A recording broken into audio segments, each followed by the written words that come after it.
맘대로 하세요. 저는 서인숙이라고 해요. 새벽 4시 창호지 너머로 닭 우는 소리가 희미하게 들려올 때면 어김없이 눈이 떠집니다. 평생을 전주의 한 시골 마을에서 흙 만지고 벼틀 쬐며 살아왔습니다. 자식 새끼 입에 밥 들어가는 것만 봐도 배부르다는 옛말이 하나도 틀리지 않다고 믿으며 살아왔어요. 그날도 저는 동이특이 무섭게 일어나 부엌 아궁이에 불을 지폈습니다. 가마솥에선 구수한 누룽지 끓는 냄새가 온 집안에 퍼져나갔고 장독대 위에는 밤새 내린 이슬이 영롱하게 맺혀 있었죠. 어이구 할멈, 오늘 서울 가신다더니 벌써부터 와 이리 부산을 떨었었소? 소풍 가는 어린애 마냥 잠을 설치셨구만. 담벼락 너머로 옆집 김영감이 퉁명스럽게 말을 건넸지만 제 마음은 이미 서울역에 가 있었습니다. 한 달 전 아들 녀석과 통화를 하다 덜컥 잡아버린 무궁화호 표. 그날부터 달력에 커다랗게 동그라미를 쳐놓고 얼마나 손꼽아 기다렸는지 모릅니다.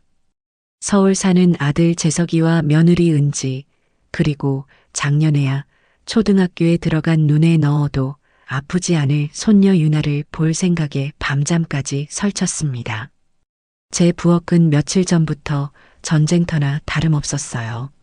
서울 것들은 뭐가 그리 바쁜지, 밥은 제대로 챙겨 먹고 다니는지 늘 노심초사였거든요.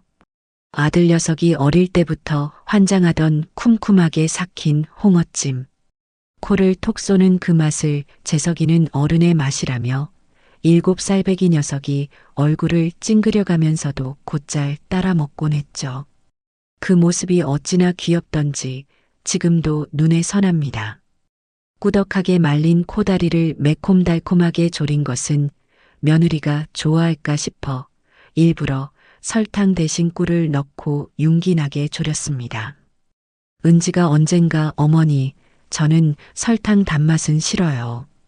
꿀이나 조청으로 낸 은은한 단맛이 품이 있잖아요. 하고 말했던 것을 기억해뒀거든요. 그리고 며느리가 유나를 임신했을 때 입덧으로 아무것도 못 넘기면서도 유일하게 찾았던 쌉싸름한 고덜빼기 김치. 그때 온 동네 밭을 뒤져가며 실한 놈으로만 구해다 담가 보냈더니 그걸로 밥 2그릇을 비웠다며 고맙다고 전화를 했었죠. 혹시나 입맛이 변했을까 싶어 슴슴하게 담근 것과 매콤하게 담근 것 2가지로 정성껏 준비했죠. 늙은 호박을 푹 고아즙을 낸 호박죽 한 솥과 손녀 유나가 좋아하는 달콤한 약과까지. 커다란 보냉 가방 2개와 보자기로 싼 꾸러미 하나가 터져나가도록 반찬통을 채워 넣으며 저는 혼자 실없는 웃음을 지었습니다. 이걸 다 이고 지고 갈 수 있을란가 모르네. 하지만 묵직한 가방의 무게만큼이나 제 마음은 자식들을 향한 정으로 가득 차올랐습니다.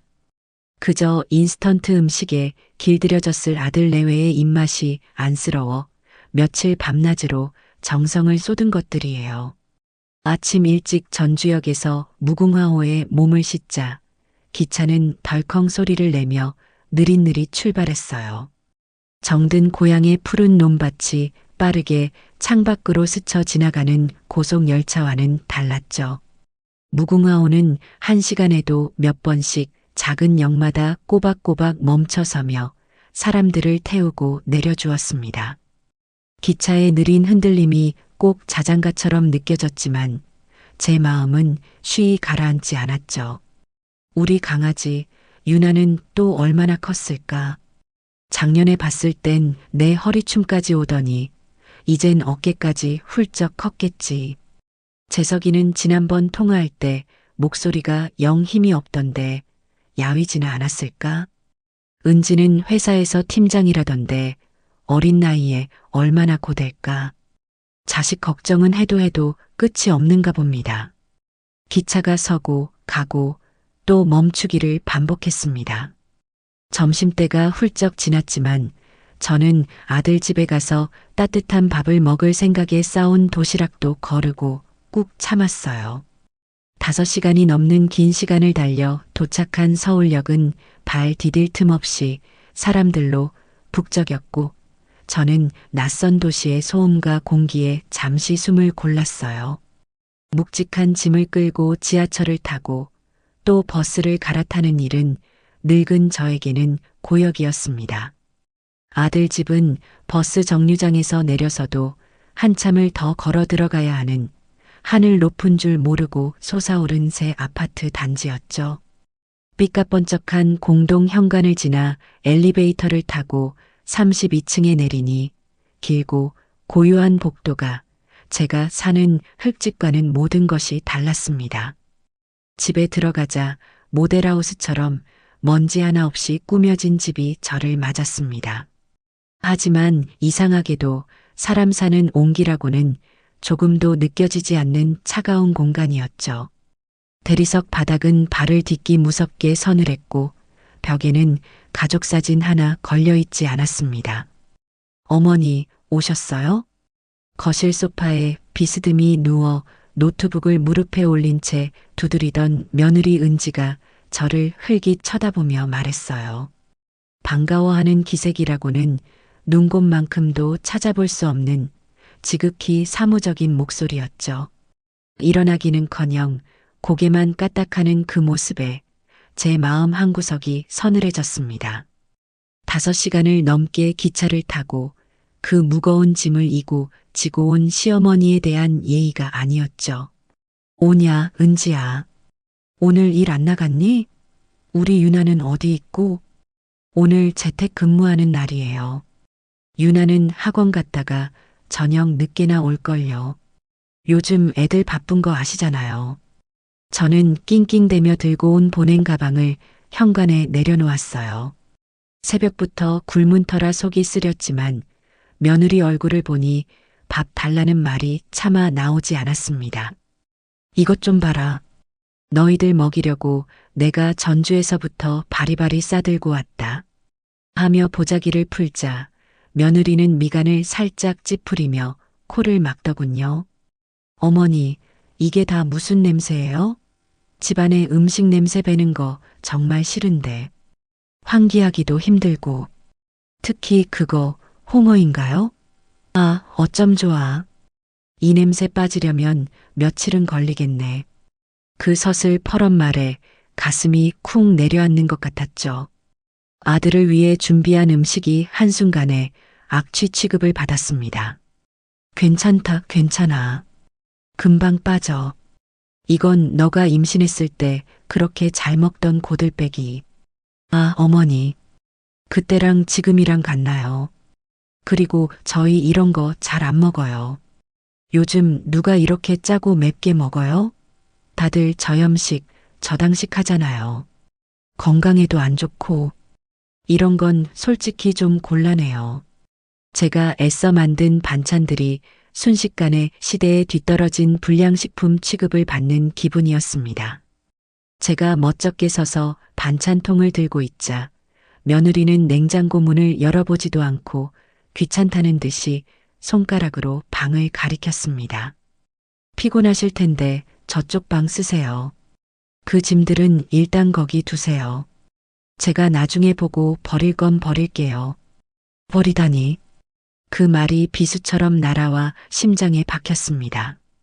자식 먹이려고 밤새 만든 음식을 맛보기도 전에 버리겠다니요. 결국 저는 아무 말도 못하고 짐 가방을 끌고 며느리가 가리킨 작은 방으로 들어갔어요. 방에 짐을 풀고 앉아 있는데 서러움에 눈물이 핑 돌았습니다. 저녁 시간이 다 되어 배에서 꼬르륵 소리가 요란하게 울릴 때쯤 며느리가 제 방문을 두드리지도 않고 벌컥 열며 말했습니다. 어머니, 식사하셔야죠. 저는 그제야 며느리가 저녁을 차려주려나 보다 싶어 내심 기대했죠. 그래도 밥은 챙겨주는구나. 내가 너무 서운하게만 생각했나 보다. 하고 안심했던 제가 어리석었어요. 잠시 후 돌아온 며느리의 손에 들려있던 것은 장바구니가 아닌 편의점에서 받아온 것이 분명한 비닐봉지였습니다. 그리고는 제 앞에 플라스틱 용기에 담긴 즉석 비빔밥 하나를 툭 소리가 나게 내려놓았어요. 어머니, 저 지금 일해야 하거든요. 밥 차릴 시간 같은 거 없어요. 그냥 이거 드세요. 먹기 싫어요? 드시든가 말든가 맘대로 하세요. 전자레인지에서 1분 30초 만에 데워져 나온 그 음식 앞에서 저는 할 말을 잃었습니다. 시들한 콩나물 몇 가닥과 정체 모를 나물, 그리고 작은 고추장 소스 하나. 부엌 냉장고 근처에는 제가 밤새 만든 반찬들이 찬 바닥에 그대로 놓여 있는데 무궁화호를 타고 5시간을 달려온 시어머니에게 내놓은 것이 고작 이것이라니요. 숟가락을 드는 제 손이 분노와 서러움으로 덜덜 떨렸습니다. 이것이 제가 그토록 그리고 기다렸던 서울의 저녁 밥상이었습니다. 플라스틱 용기에서 올라오는 미지근한 온기와 인공적인 참기름 냄새가 제 코를 찔렀습니다. 저는 그 차가운 대리석 바닥에 주저앉을 수도, 그렇다고 식탁에 앉을 수도 없어 한참을 망연히 서 있었지요. 며느리는 이미 제게 비빔밥을 던져주듯 내려놓고는 노트북을 들고 서재로 쏙 들어가 버린 후였습니다. 딸깍하고 문이 닫히는 소리가 어찌나 야속하게 들리던지요. 제 위장은 새벽부터 이어진 긴 여정과 공복감에 쓰라린 신호를 보내고 있었지만 차마 저것에 숟가락을 대고 싶지가 않았습니다. 그래도 먹어야지. 먹고 정신 차려야지. 저는 억지로 몸을 일으켜 부엌으로 향했습니다. 식탁에 앉을 염치도 없어 그냥 싱크대 앞에 선 채로 플라스틱 뚜껑을 열었지요. 콩나물 몇 줄기, 시금치인지 취나물인지 모를 푸른 잎사귀 몇 점, 그리고 정체를 알 수 없는 버섯 조림이 전부였습니다. 전주에서 제가 그토록 정성껏 무쳐낸 10가지가 넘는 나물들의 향기로운 내음과는 비교조차 할 수 없는 그저 음식물에 불과한 것이었어요. 저는 숟가락으로 그것을 억지로 떠입에 넣었습니다. 밥알은 푸석했고 나물은 질겼으며 고추장 소스에서는 시큼한 화학 조미료 맛만 맴돌았습니다. 목구멍으로 넘어가는 것이 밥인지 모래인지 분간이 되지 않았어요. 눈물이 핑 돌았습니다. 제가 만든 반찬들은 현관 옆 찬 바닥에 그대로 방치되어 있었지요. 쿰쿰하게 삭힌 홍어찜이며 꿀을 넣고 졸인 코다리며 쌉싸름한 고들빼기 김치가 우리를 좀 봐주세요 하고 외치는 것만 같았습니다. 그때였어요. 현관 도어락이 해제되는 소리가 들렸습니다. 삐비빅 띠리링. 밤 10시가 훌쩍 넘은 시각. 아들 재석이가 파김치가 된 얼굴로 들어섰습니다. 녀석은 현관에 벗어둔 제 신발을 보고도 놀라지 않는 눈치였습니다. 이미 며느리에게 연락을 받았겠지요. 어머니, 오셨어요? 오냐, 아들. 얼굴이 이게 뭐냐? 꼴이 말이 아니구나. 아들은 제 앞에 서서 억지 미소를 지어 보였지만 그 퀭한 눈과 축 처진 어깨는 숨길 수가 없었습니다. 저는 차마 며느리가 제게 준 편의점 비빔밥 이야기는 꺼낼 수가 없었어요. 이 힘든 아들에게 짐을 보태고 싶지 않았습니다. 그저 속으로 사귀며 아들의 마른 등을 쓸어주기만 했죠. 밥은 먹었니? 저녁은 챙겨 먹고 다니는 거냐? 그럼요, 어머니. 그럼요. 은지가 아침마다 얼마나 잘 챙겨주는데요. 주스도 갈아주고 빵도 구워주고. 걱정 마세요. 저녁도 아까 들어오면서 간단히 먹었어요. 아들의 해맑은 거짓말에 저는 그만 할 말을 잃고 말았습니다. 며느리는 아들이 현관에 들어서는 소리를 들었음에도 방에서 나오지 않았어요. 제가 재서가 이것 좀 하며 현관에 둔 보따리를 가리키자 아들은 그제야 그것들을 발견했습니다. 아이고 어머니, 이걸 다 어떻게 들고 오셨어요? 무겁게 안 그래도 된다니까. 됐다. 너 먹이려고 가져온 거다.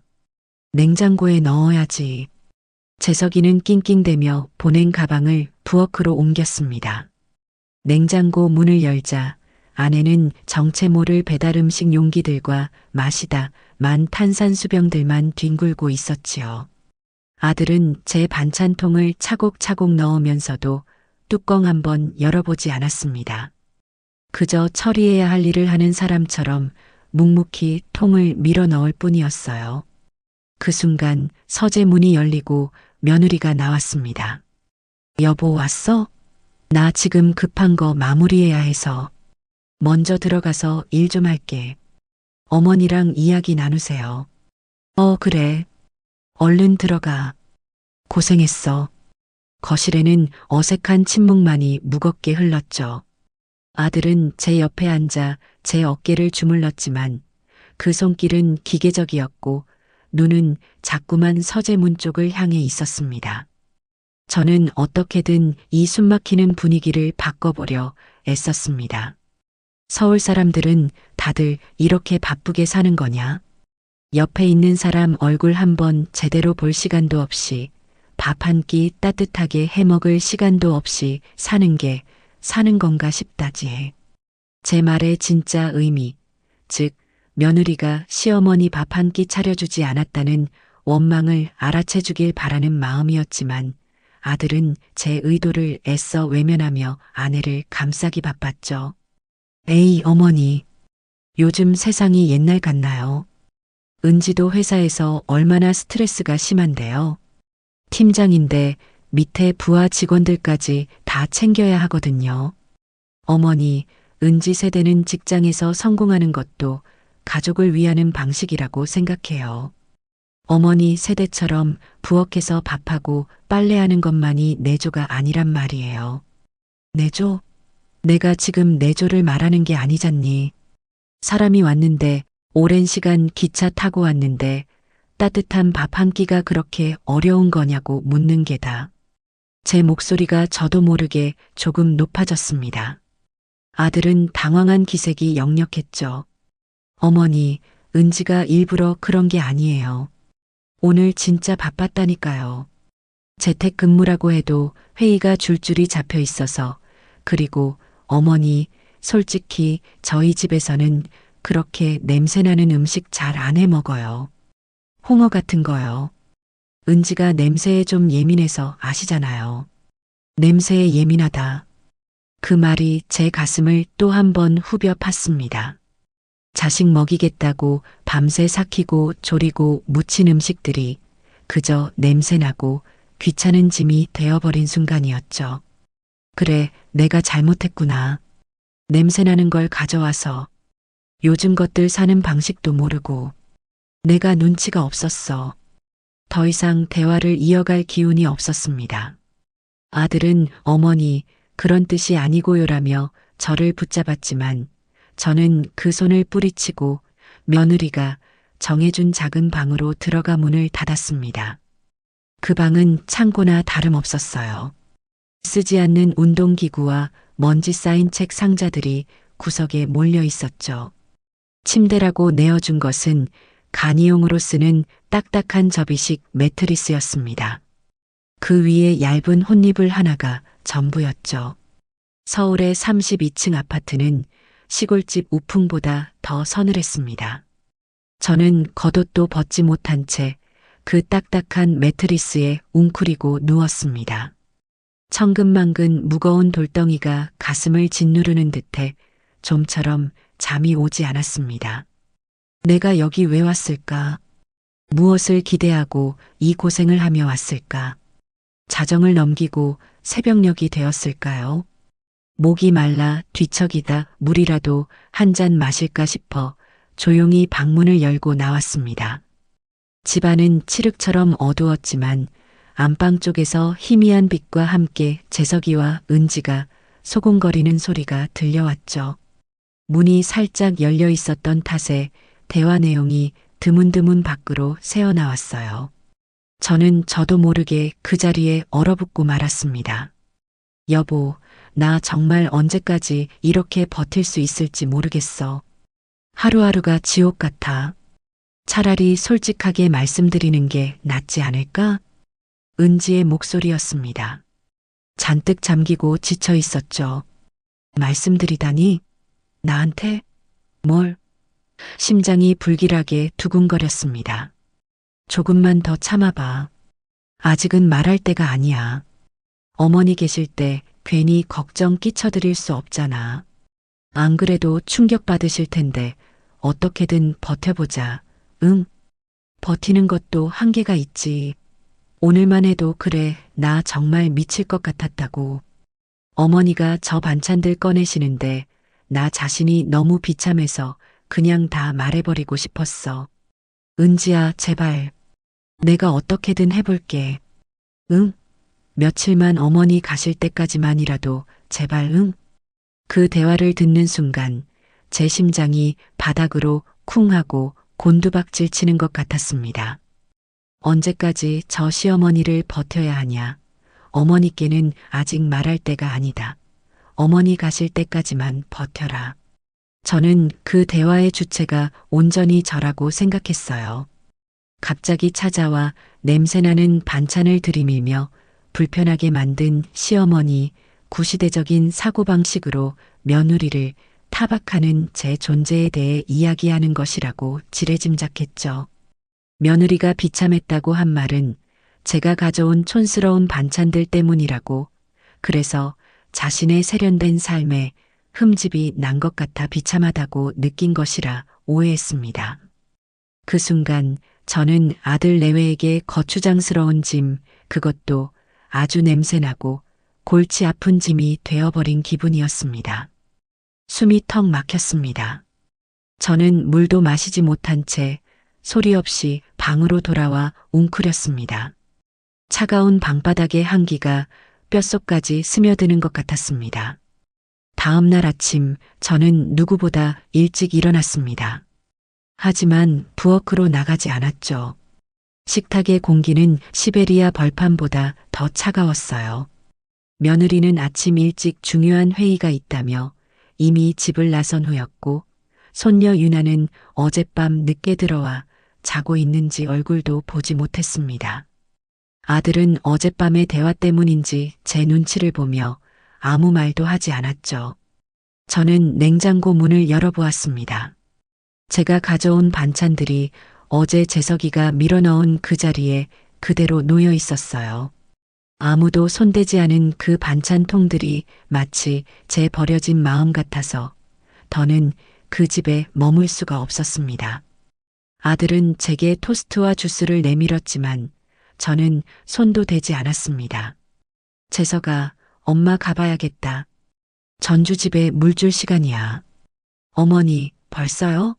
오신 지 하루도 안 됐는데 하루 더 주무시고 가시지. 은지도 어머니 가시면 서운해할 텐데요. 서운해하다니. 저는 속으로 헛웃음을 쳤습니다. 어머니 가실 때까지만 버티자던 그 목소리가 귓가에 쟁쟁했죠. 됐다. 늙은이가 오래 있으면 뭐 하겠니? 너희 바쁜데 집만 되지. 가야겠다. 아들이 안절부절 못하며 저를 말렸지만 제 결심은 확고했죠. 어머니, 점심이라도 제가 맛있는 거 사드릴게요. 하는 아들의 말을 뒤로하고 저는 제 가방을 들고 현관을 나섰습니다. 텅 빈 복도를 지나 엘리베이터를 기다리는데 그 고요한 공간에 제 거친 숨소리와 캐리어 바퀴 구르는 소리만이 을씨년스럽게 울렸습니다. 32층에서 1층으로 내려가는 그 짧은 시간이 지옥처럼 길게 느껴졌어요. 저는 뒤도 돌아보지 않고 그 차가운 집을 나섰습니다. 서울을 떠나 전주로 돌아오는 무궁화호 안에서 제 마음은 실망감을 넘어 단단한 결심으로 굳어지고 있었어요. 이번에도 5시간이 넘는 긴 여정이었습니다. 하지만 올 때와는 전혀 다른 시간이었죠.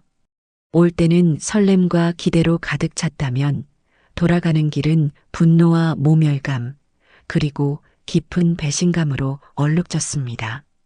저는 창밖으로 스쳐 지나가는 풍경을 보며 어젯밤의 일들을 몇 번이고 되새김질했습니다. 눈물을 흘리거나 소리를 지르며 화를 내는 것은 제 방식이 아니었죠. 그런 감정적인 대응은 결국 저만 속 좁고 유난스러운 시어머니로 만들 뿐이니까요. 어머니, 요즘 세상이 어떤데요? 어머니 세대랑은 달라요 하던 아들의 목소리가 귓가를 맴돌았습니다. 그래요, 다르다 이거지요. 냄새나는 시골 반찬은 싫고 편리하고 세련된 것이 좋다 이거지요. 버티기 힘든 짐 취급을 한 것에 대한 대가를 치르게 해주고 싶었습니다. 저는 며느리가 제게 사용했던 바로 그 방식, 편리함과 효율, 그리고 보여주기라는 도구를 이용해 진심의 의미가 무엇인지 뼈저리게 가르쳐 주기로 마음먹었습니다. 이것은 분노에 찬 단순한 복수가 아니에요. 어른으로서의 가르침을 위한 아주 정교하게 짜인 계획이었습니다. 그 아이들에게 정성이란 눈에 보이지 않는 시간과 노력이 아니라 눈에 보이는 비용과 포장이라는 것을 알려줄 참이었습니다. 전주의 집에 돌아오니 저를 반기는 것은 흙냄새와 따뜻한 아궁이의 온기였습니다. 서울의 그 차갑고 인공적인 아파트와는 모든 것이 달랐죠. 며칠을 보냈습니다. 일부러 아무 연락도 하지 않았어요. 아마 아들 녀석은 제가 단단히 화가 났다고 생각하며 전전긍긍하고 있겠지요. 며느리라는 아이는 어쩌면 골치 아픈 시어머니가 드디어 갔다며 속 시원해하고 있을지도 모를 일입니다. 그렇게 일주일쯤 지났을까요? 저는 가장 다정하고 인자한 목소리를 준비했습니다. 거울을 보며 가장 온화한 미소를 짓는 연습까지 했지요. 그리고 아들에게 전화를 걸었습니다. 신호음이 2번 울리기도 전에 녀석이 덜컥 전화를 받더군요. 어머니, 아이고 어머니, 전화 주셨네요. 그날은 정말 죄송했어요. 은지도 아들 엄마야. 잘 지내지? 저는 녀석의 말을 다정하게 끊어버렸습니다. 제 목소리는 봄바람처럼 따뜻했죠. 네, 어머니. 잘 내려가셨어요?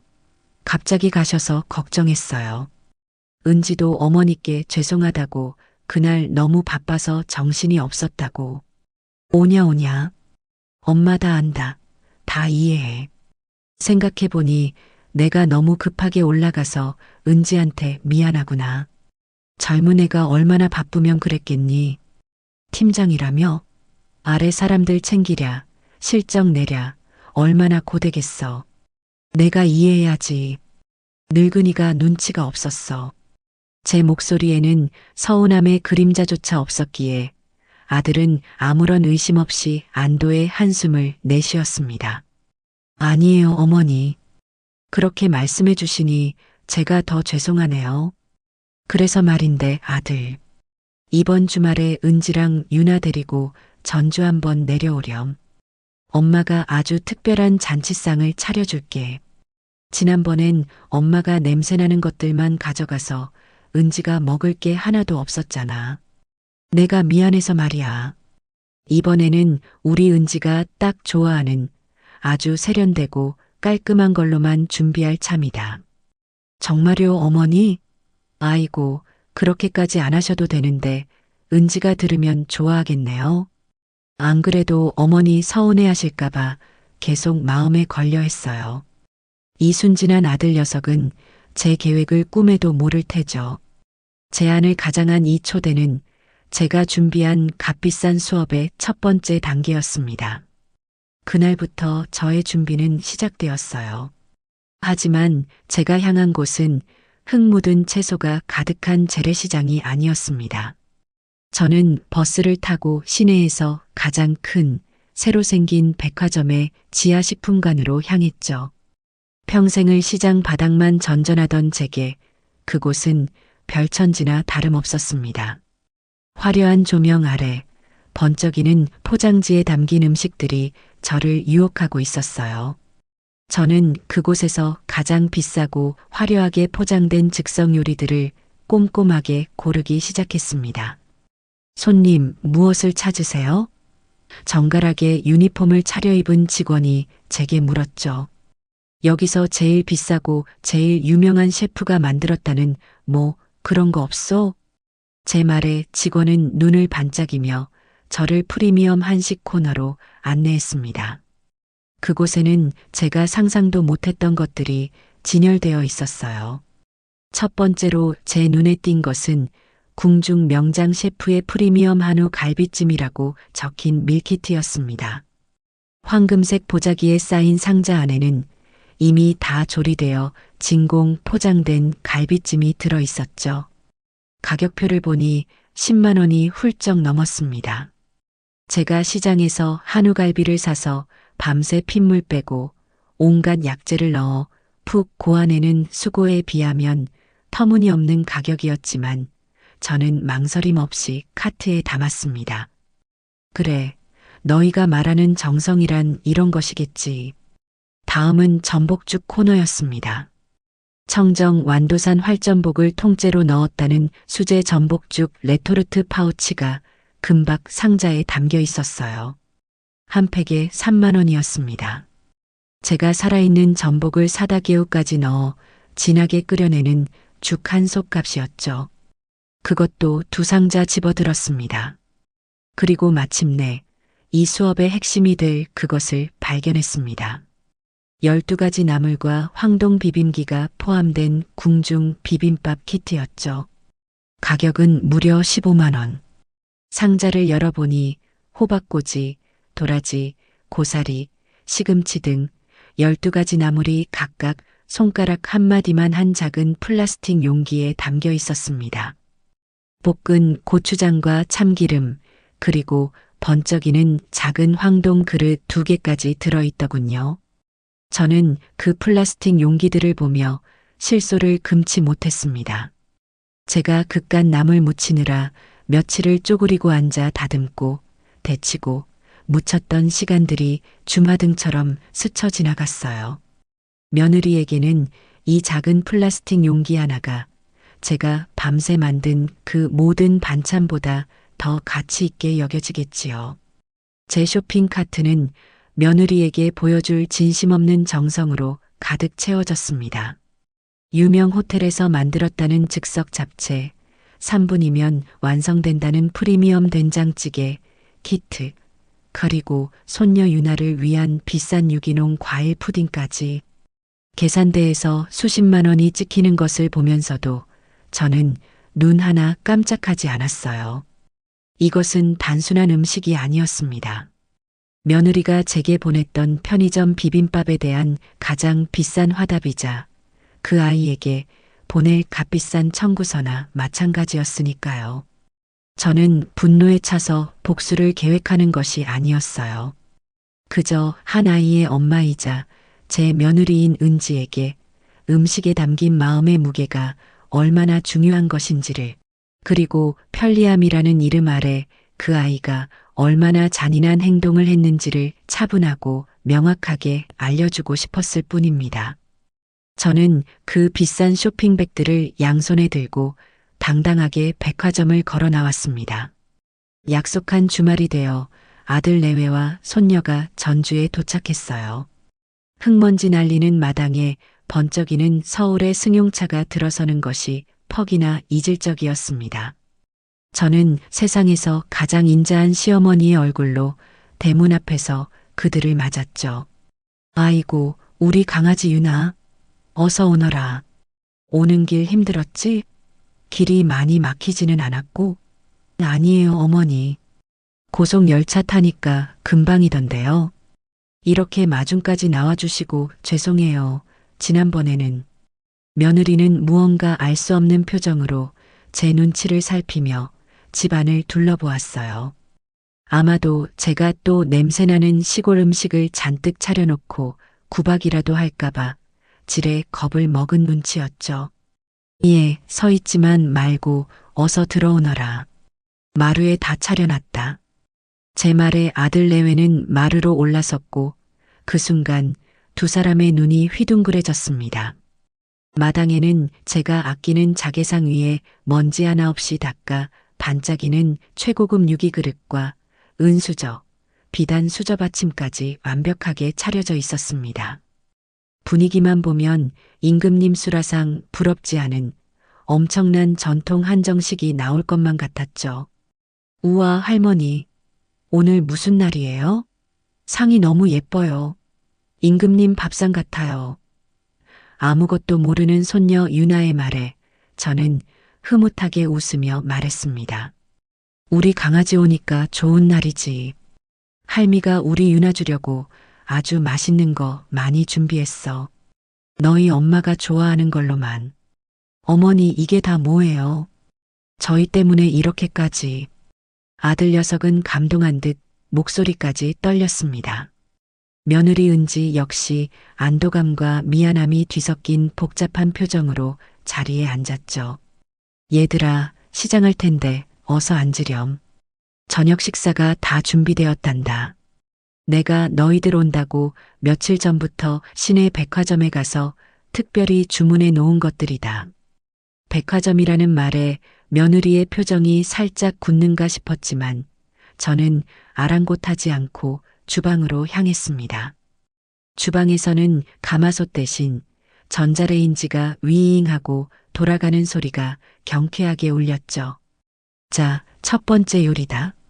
저는 전자레인지에서 띵하는 소리를 내며 나온 플라스틱 용기의 내용물을 가장 크고 화려한 유기 그릇에 보기 좋게 옮겨 담아 내왔습니다. 김이 모락모락 나는 한우 갈비찜이었죠. 자, 이건 서울 유명 셰프가 만들었다는 프리미엄 한우 갈비찜이란다. 요즘은 세상이 참 좋아졌어. 이렇게 데우기만 하면 되니 얼마나 편하니. 너희처럼 바쁜 사람들에게는 딱이지. 은지야, 어서 맛 좀 보렴. 이게 10만 원도 넘는 귀한 거란다. 저는 마치 최고급 레스토랑의 셰프처럼 요리를 설명하며 상 위에 내려놓았죠. 아들의 얼굴에 당혹감이 스쳐 지나갔습니다. 어머니, 이걸 데우기만 하셨다고요? 그럼. 요새 누가 집에서 이런 걸 밤새 끓이고 있니? 촌스럽게. 안 그러냐, 은지야? 며느리는 아무 말 없이 갈비찜 한 점을 입에 넣었습니다. 그 익숙한 인스턴트의 맛을 모를 리가 없었죠. 녀석의 씹는 동작이 점점 느려졌습니다. 이어서 저는 끓는 물에 3분 데운 파우치를 뜯어 다음 요리를 내왔습니다. 역시나 고운 자기 그릇에 옮겨 담았죠. 이건 완도에서 갓 잡은 전복의 신선함을 그대로 보존했다는 간편 전복죽이야. 영양도 만점이라니 많이 먹으렴. 유나도 먹기 좋을 게다. 이것도 얼마나 비싼지 몰라. 하지만 너희들 먹일 건데 돈이 대수겠니? 아들의 표정은 이제 경악으로 변해가고 있었지만 며느리는 아무 말 없이 굳은 얼굴로 앉아만 있었죠. 그 아이는 이제 제 의도를 조금씩 눈치채기 시작한 겁니다. 마지막으로 저는 상 한가운데에 이 연극의 하이라이트 요리를 놓았습니다. 바로 수십 개의 작은 플라스틱 용기들로 이루어진 궁중 비빔밥 키트였죠. 저는 그 플라스틱 용기들을 트레이째로 자개상 한가운데 툭 하고 내려놓았습니다. 그 요란한 플라스틱 소리가 고요한 마루를 울렸습니다. 그리고 각자의 유기 그릇에 흰 밥만 덩그러니 퍼서 나누어 주었죠. 자, 이건 궁중 비빔밥이란다. 나물이 12가지나 돼. 얼마나 정갈하고 깨끗하니. 각자 덜어서 비벼 먹으렴. 비싼 황동 그릇까지 들어있더라만 우리 집에 유기 그릇이 많아서 그건 내다 버렸다. 손녀 유나만이 신이 나서 우와. 내가 비벼 먹을래요. 라며 작은 플라스틱 용기들을 까기 시작했습니다. 하지만 아들과 며느리는 숟가락도 들지 못하고 저만 쳐다보고 있었죠. 며느리의 얼굴은 하얗게 질려 있었습니다. 저는 그 둘을 바라보며 세상에서 가장 온화하고 인자한 미소를 지어 보였습니다. 그리고는 천천히 입을 열었죠. 너희들을 맞이할 준비를 하느라 내가 너무 바빴단다. 밭일도 해야 하고 집안일도 해야 하고 밥 차릴 시간이 어디 있겠니? 안 그러냐, 은지야? 제 입에서 그 말이 나오는 순간 며느리의 어깨가 움찔하는 것이 보였습니다. 그래도 너희들을 위해 가장 좋은 것들로만, 가장 비싼 것들로만 준비했어. 바쁜 사람한테 뭘 더 바라시면 곤란하지. 부디 내 사정을 이해해 주렴. 제가 서울에서 들었던 그 말을 토씨 하나 틀리지 않고 그대로 돌려주는 순간 식탁 위에는 무거운 침묵이 내려앉았습니다. 며느리의 얼굴은 하얗게 질리다 못해 파랗게 변해갔죠. 제 의도를, 제가 주고자 했던 가르침을 완벽하고도 처참하게 이해한 표정이었습니다. 그 어떤 고성이나 다툼보다도 더 날카로운 진실이 오고 간 그 순간, 시간은 그대로 멈춰버린 듯 했습니다. 아들 재석이는 주먹을 꽉 쥔 채 부들부들 떨고 있었고, 며느리는 끝내 숟가락을 손에 쥔 채로 고개를 떨구고 말았습니다. 달그락. 며느리의 손에서 힘없이 미끄러진 은수저가 유기그릇에 부딪히며 내는 날카로운 소리가 그 정막으로 가득 찬 흑마르를 갈랐습니다. 그 소리는 마치 잘 벼린 칼이 얼음판을 가르는 소리처럼 제 심장에 선명한 금을 내는 소리처럼 들렸지요. 아무것도 모르는 손녀 유나만이 천진난만하게 제 몫으로 놓인 플라스틱 나물 용기를 톡톡 따며 와, 할머니, 이거 고기다. 와, 맛있는 냄새. 나 이거 다 먹을래. 하고 외쳤습니다. 하지만 그 맑은 목소리마저도 마루 위에 짚고 무겁게 깔린 어른들의 침묵 속에 스펀지처럼 빨려 들어가 맥없이 흩어지고 말았습니다. 아들 재석이는 주먹을 꽉 쥔 채 부들부들 떨고 있었습니다. 그 녀석의 얼굴은 제가 처음 백화점 즉석 요리를 내놓았을 때의 그저 당혹스럽던 표정에서 제가 마지막 말을 뱉었을 때 비로소 모든 상황을 파악한 뒤의 참담함으로, 그리고 마침내는 곁에 앉은 자신의 아내를 향한 차갑고도 서늘한 분노로 굳어져 갔습니다. 며느리 은지는 고개를 푹 숙인 채 그 비싼 자개상 무늬만 노려보고 있었습니다. 그 어깨는 더 이상 감출 수 없을 만큼 미세하게, 마치 오한에 걸린 사람처럼 떨리고 있었어요. 제 앞에 놓인 그 번쩍이는 유기그릇과 그 위에 덩그러니 놓인 흰밥, 그리고 그 곁을 보란듯이 둘러싼 화려한 즉석요리 포장재들은 며느리에게 훌륭한 식사가 아니라 결코 벗어날 수 없는 덫이자 그녀의 잘못을 만천하에 고발하는 장거물처럼 보였습니다.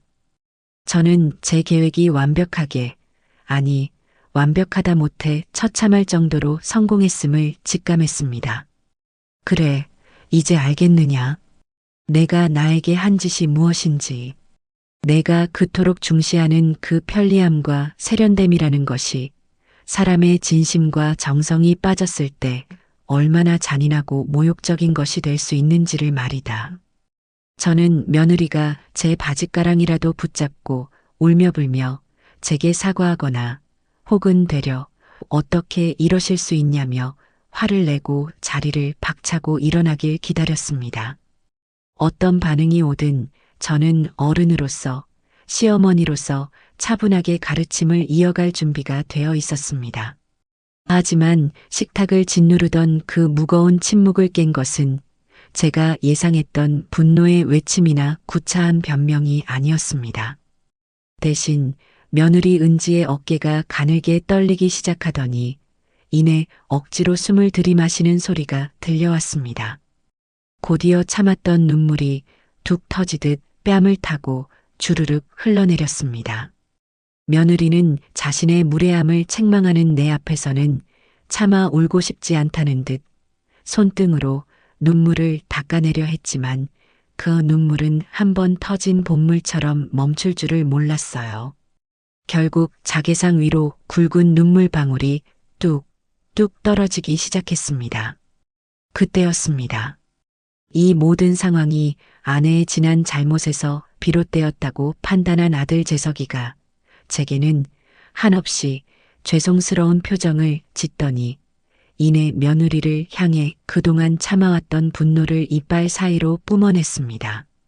나은지, 당신 지금 제정신이야?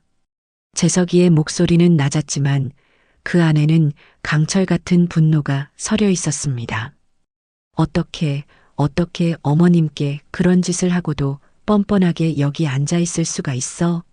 당신이 사람이면 내 아내고 유나 엄마면 이럴 수 있어? 연세 일흔이 다 된 우리 어머니가 새벽부터 일어나서 그 무거운 짐을 지고 5시간을 넘게 무궁화호를 타고 오셨어. 그런데 당신이 내놓은 게 뭐야? 고작 편의점 비빔밥? 그것도 1분 30초 데워서 툭 던져줘? 그걸 말이라고 해. 당장 어머님께 사과드리지 못해. 아들의 서슬 퍼런 고함 소리가 조용하던 시골집 마루를 쩌렁쩌렁 울렸습니다. 저는 그 순간 그래 잘한다 아들아. 내가 내 속을 아는구나 하는 통쾌함과 동시에 무언가 일이 제가 의도했던 것보다 훨씬 더 커져버렸다는 당혹스러운 불안감을 느꼈습니다. 제 목표는 며느리의 그릇된 버릇을 고치고 제 정성을 무시한 것에 대한 사과를 받는 것이었지. 이렇게 아들 앞에서 며느리를 죄인으로 만들어 부부싸움을 크게 붙이려는 것은 아니었으니까요. 여보 그만해요 제발. 며느리는 흐느끼며 간신히 입을 열었습니다. 고개를 푹 숙인 채 밥상 위로 눈물을 뚝뚝 떨어뜨렸죠. 그 모습은 자신의 잘못을 뉘우치고 반성하는 사람의 모습이라기보다는 모든 것을 포기하고 절망의 나락으로 무너져 내리는 사람의 모습에 가까웠습니다. 어머니, 제가 정말 잘못했어요. 정말 죄송합니다. 그런데 그 사과는 단순히 비빔밥 사건에 대한 것이라고 하기에는 너무나도 깊은 절망감을 담고 있었어요. 마치 오랫동안 둑에 막혀 있던 물이 제 잔인한 계획과 남편의 질책이라는 충격에 한꺼번에 터져 나오듯 며느리는 멈추지 않는 흐느낌과 함께 조심스럽게 진실의 일부를 털어놓기 시작했습니다. 그 목소리는 너무나 작고 갈라져서 귀를 기울여야만 겨우 들을 수 있었죠. 사실은 제가 회사 사정이 많이 안 좋아요. 뭐? 재석이가 날카롭게 되물었습니다. 그게 무슨 소리야? 회사 잘 다닌다며. 대규모 구조조정이 진행 중이라 누가 잘릴지 모르는 상황이라. 제가 요즘 제정신이 아니었어요. 며느리는 필사적으로 변명을 쥐어짰습니다. 매일매일 정말 살얼음판을 걷는 기분이었어요. 누가 불려나갈지, 내일 당장 내 책상이 없어질지도 모른다는 생각에 잠도 제대로 못 자고, 그래서 어머님이 오셨는데도 제가 어떻게 해야 할지 몰라서 정말 경황이 없어서 그랬어요. 며느리의 말은 횡설수설했지만 그 안에는 분명한 공포와 절박함이 담겨 있었습니다. 그래서 어머니께 그렇게 대한 거예요. 정말 죄송해요, 어머니. 제가 나빴어요. 모든 게 다 제 잘못이에요. 며느리의 고백은 제가 예상했던 바빠서 그랬다거나 어머니 반찬 냄새가 싫어서 그랬다는 식의 뻔한 변명과는 전혀 다른 종류의 것이었죠. 구조조정이라는 단어가 주는 현실적인 무게감은 제 예상을 뛰어넘는 것이었습니다.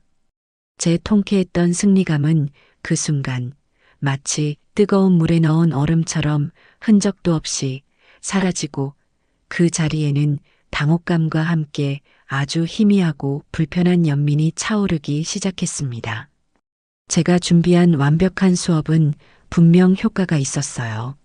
하지만 그 결과는 제가 기대했던 통쾌한 사과나 굴복이 아니라 한 사람이 사회생활의 위기 앞에서 완전히 부서져 내리는 처참한 모습이었습니다.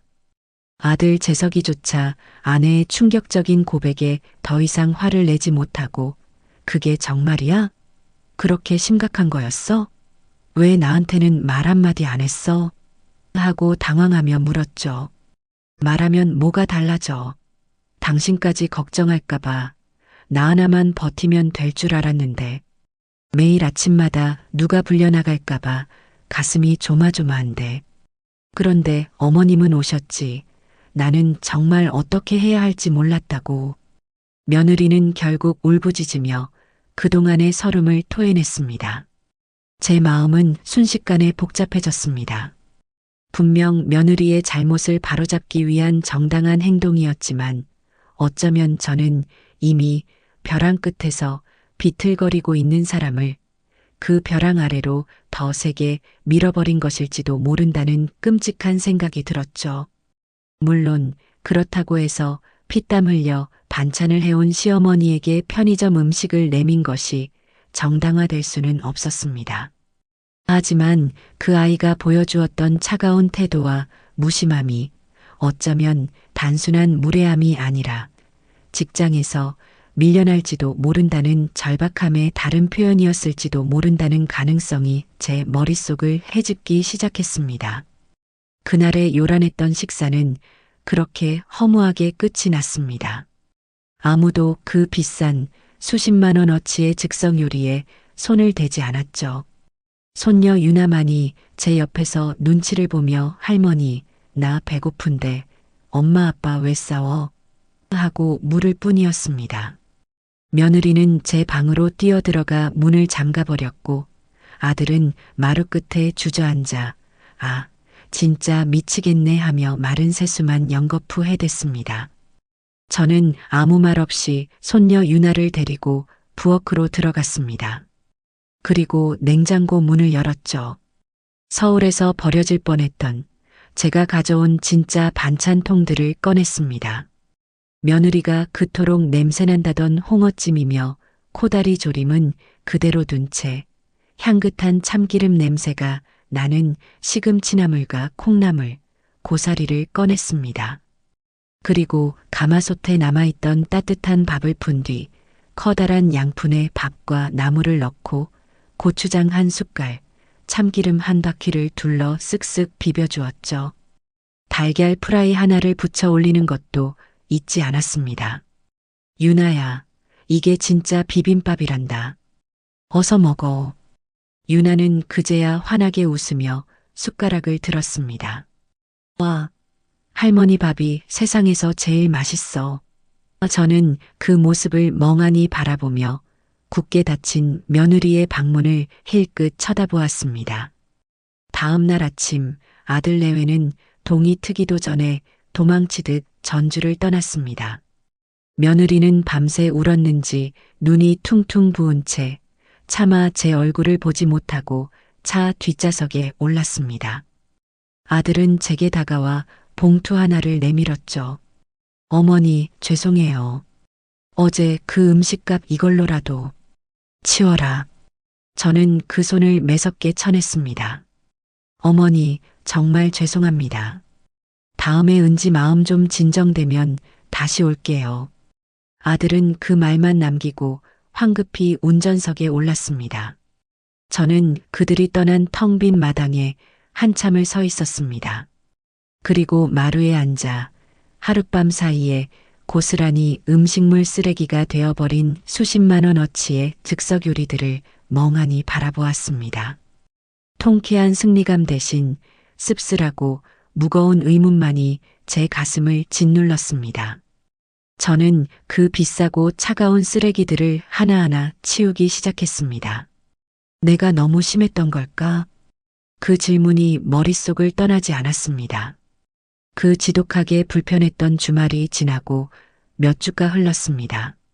가을거지가 본격적으로 시작되어 저는 밭에서 콩을 타작하고 처마 밑에는 주렁주렁 곶감을 깎아 매다느라 눈코 뜰 새 없이 바빴습니다.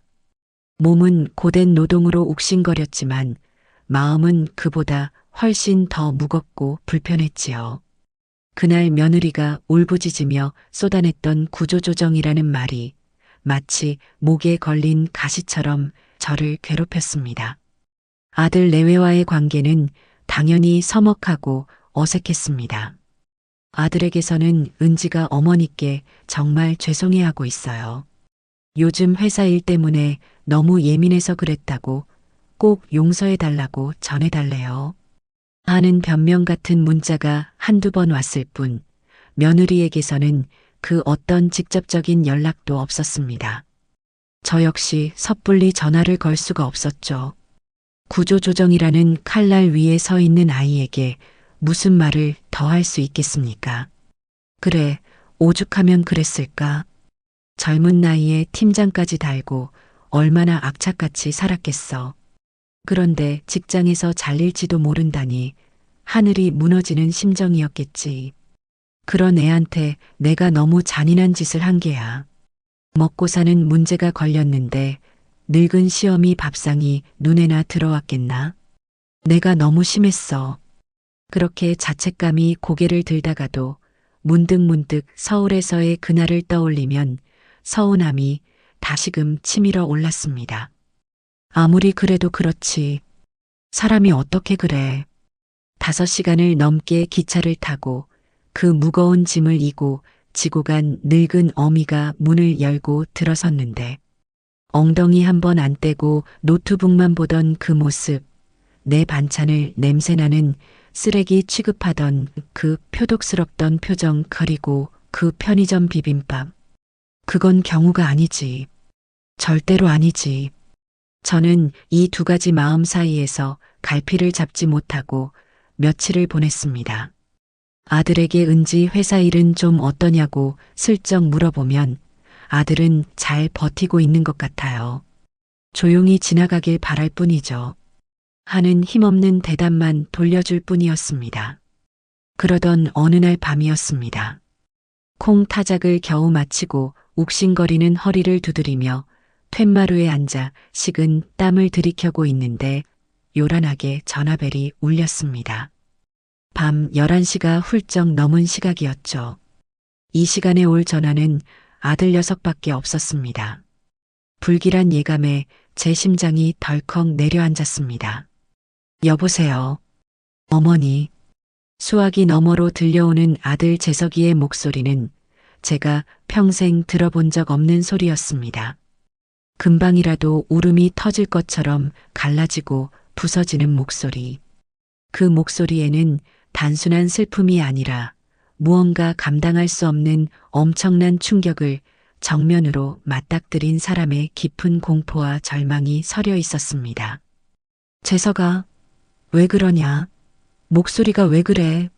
정신 똑바로 차리고 말해봐. 무슨 일이야? 혹시 유나 무슨 일 있어? 아니요, 유나는 자요. 어머니, 어떡해요. 제가 은지한테 무슨 짓을 한 건지 모르겠어요. 아들은 끝내 말을 잇지 못하고 어린아이처럼 흐느꼈습니다. 저는 영문도 모른 채 발만 동동 굴렀죠.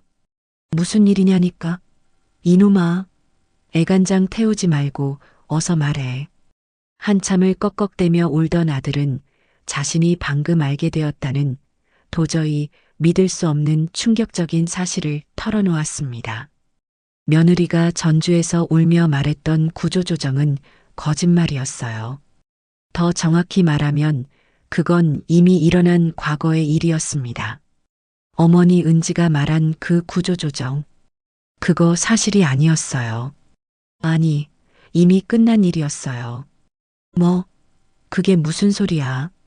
그럼 그날 나한테, 그리고 너한테까지 전부 거짓말을 한 거란 말이냐?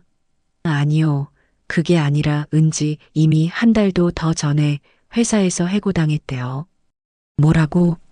저는 제 귀를 의심했습니다. 온몸에 털이 쭈뼛 서는 것 같았습니다. 해고? 아니, 팀장이라며. 그렇게 잘 나간다며. 그게 무슨 소리야? 그랬었죠. 그랬는데. 이번에 어머니 제가 서류를 봤어요. 날짜를 보니까 어머니 서울 오시기 불과 이틀 전에 통보를 받았더라고요. 저는 숨이 멎는 것 같았습니다. 머릿속이 망치로 얻어맞은 것처럼 하얗게 비어버렸죠. 아들은 울음 섞인 목소리로 자기가 알게 된 끔찍한 경위를 설명했습니다.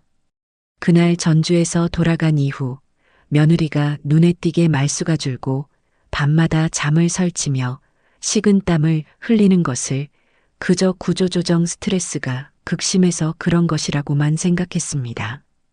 아내를 위로한답시고 힘내라. 당신 능력 있으니 괜찮을 거다 같은 공허한 말만 되풀이했다고 했죠.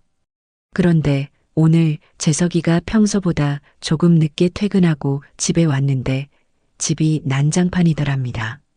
며느리는 연락도 없이 사라지고 손녀 유나만 거실에서 텔레비전을 보다 잠들어 있더랍니다.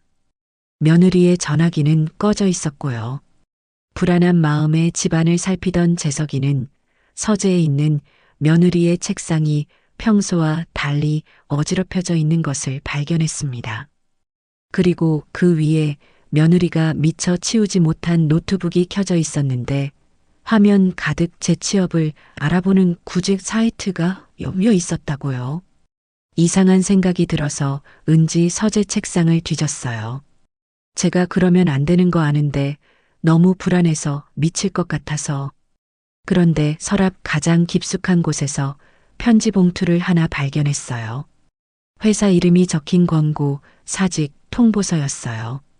아들의 목소리는 절망으로 무너지고 있었습니다. 어머니 날짜가 정확히 어머니 서울 오시기 이틀 전이었어요. 그날이었어요. 날 은지가 그날 이후로 한 달이 넘는 시간 동안 저한테는 계속 회사 다니는 척, 아침마다 출근하는 척 정장을 입고 집을 나섰던 거예요. 제가 바보였어요. 그것도 모르고 매일 아침에 오늘도 회의 많아? 야근하지 말고 일찍 와 하고 등을 두드려주고 힘내라고 말했는데 그 말을 들으면서 은지 속은 얼마나 썩어 문드러졌을까요? 그렇게 나가서 하루 종일 도서관이랑 카페를 떠돌면서 저 구직 사이트만 들여다보고 있었던 거예요. 제가 바보 천치였어요. 그것도 모르고 전주에서는 어머니 앞에서 은지한테 뻔뻔하다고 제가 소리를 질렀어요. 아들은 더 이상 말을 잇지 못하고 짐승처럼 울부짖었습니다. 저는 수화기를 든 채 그 자리에 얼어붙고 말았습니다. 칠흑 같은 밤 공기가 제 폐부를 찌르는 것 같았습니다. 그제야 그날 서울에서 벌어졌던 모든 일의 조각이 끔찍한 그림으로 맞춰졌습니다.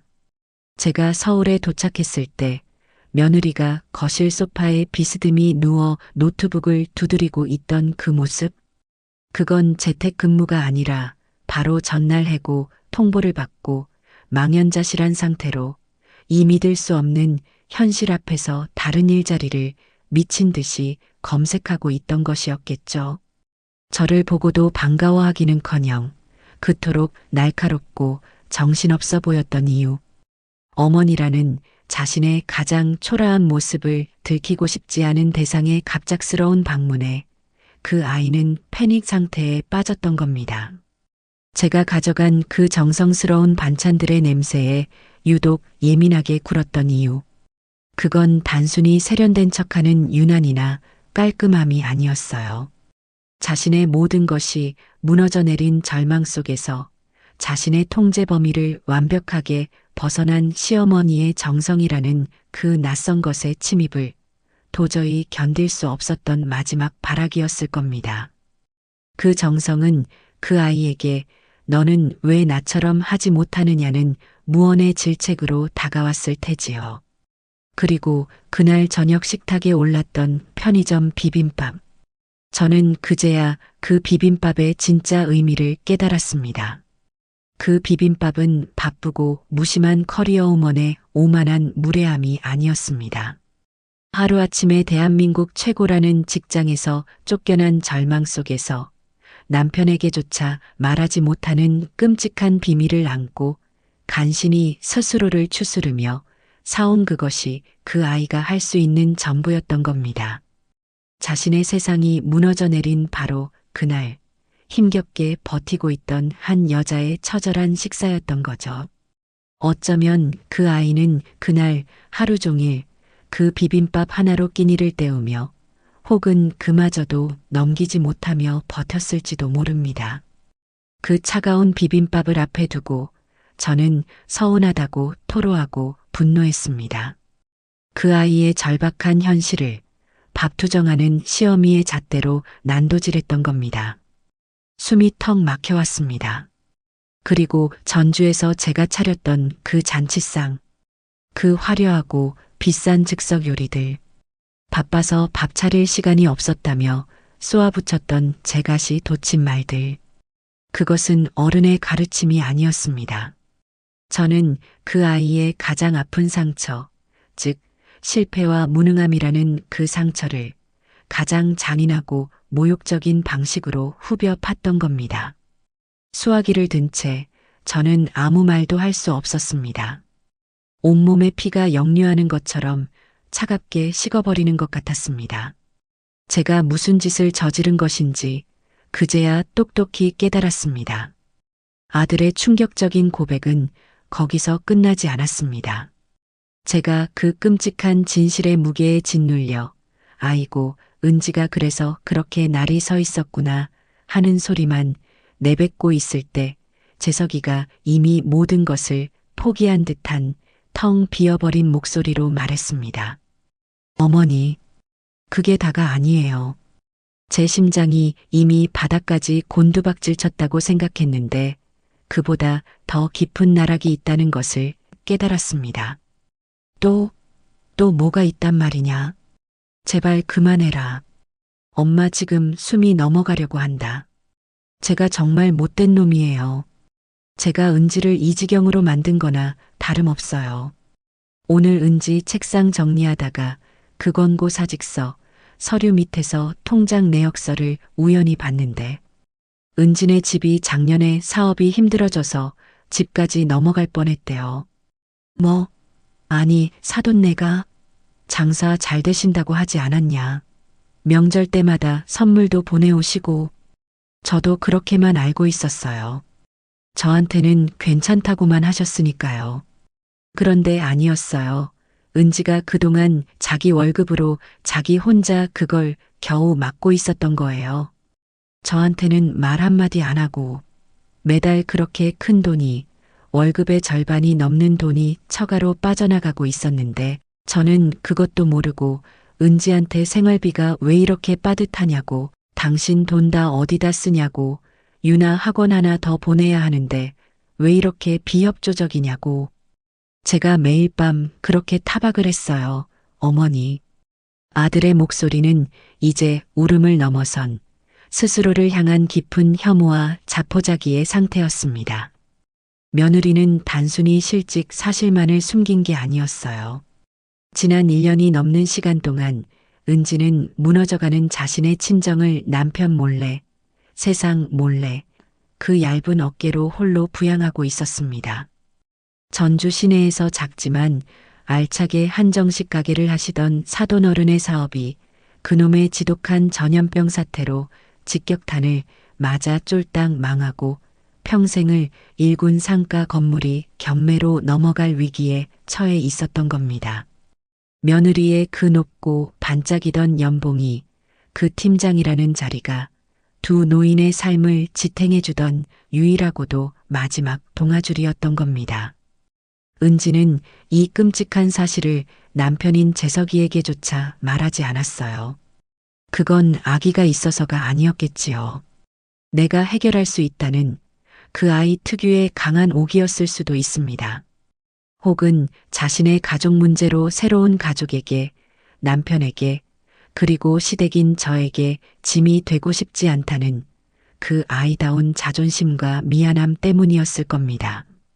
그런데 그 유일한 동아줄이 권고 사직이라는 서슬퍼런 칼날에 하루아침에 뚝 끊어져 버린 겁니다. 그제야 제가 서울에 갔던 날 밤 안방 문틈으로 희미하게 들려왔던 그 대화의 의미가 완벽하고도 끔찍하게 새로운 빛으로 해석되었습니다. 여보, 나 정말 언제까지 이렇게 버틸 수 있을지 모르겠어. 그건 시어머니인 저를 버티기 힘들다는 뜻이 절대 아니었습니다. 매달 수백만 원씩 빠져나가는 친정의 빚과 생활비, 그리고 이제는 그 돈마저 보내줄 수 없게 되어버린 이 절망적인 현실을, 이 무거운 비밀을 도대체 언제까지 버틸 수 있을지 모르겠다는 처절한 절규였던 겁니다. 차라리 솔직하게 말씀드리는 게 낫지 않을까? 그건 제게 당신이 불편하니 돌아가 달라고 말하자는 게 아니었어요. 어머니께 우리 집안의 이 어려운 사정을 내해고 사실을 솔직하게 말씀드리고 도움을 청하는 게 낫지 않을까 하는 그 아이가 내밀 수 있었던 마지막 구조 요청이었을 겁니다. 조금만 더 참아봐. 아직은 말할 때가 아니야. 어머니 계실 때 괜히 걱정 끼쳐드릴 수 없잖아. 아들 재석이의 이 말은 제 생각처럼 저를 골칫덩어리 취급하며 상황을 모면하려던 것이 아니었어요. 당시 재석이는 아내의 실직 사실은 꿈에도 모른 채 그저 처가되기 조금 어렵다는 정도만 알고 있었을 겁니다. 그래서 안 그래도 힘든데 오랜만에 시골에서 올라오신 우리 어머니까지 걱정시키지 말자는 그 나름의 철없는 배려로 아내를 다독였던 것이겠죠. 그리고 가장 결정적인 한마디. 그 대화의 핵심. 어머니가 저 반찬들 꺼내시는데 나 자신이 너무 비참해서 그냥 다 말해버리고 싶었어. 저는 그 비참함의 의미를 제멋대로 아주 이기적으로 오해했습니다. 제가 가져온 냄새나는 시골 반찬 때문에 자신의 세련된 삶이 침해당해 비참하다고 생각한 것이 아니었어요. 정확히 그 정반대였습니다.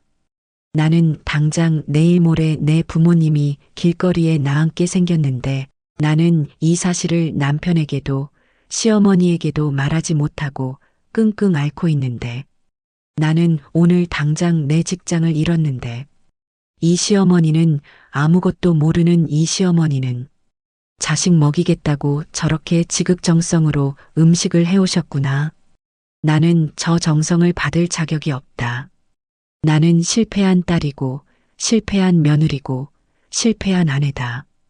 그런 끔찍한 자괴감과 자신의 무능력에 대한 비참함이었던 겁니다.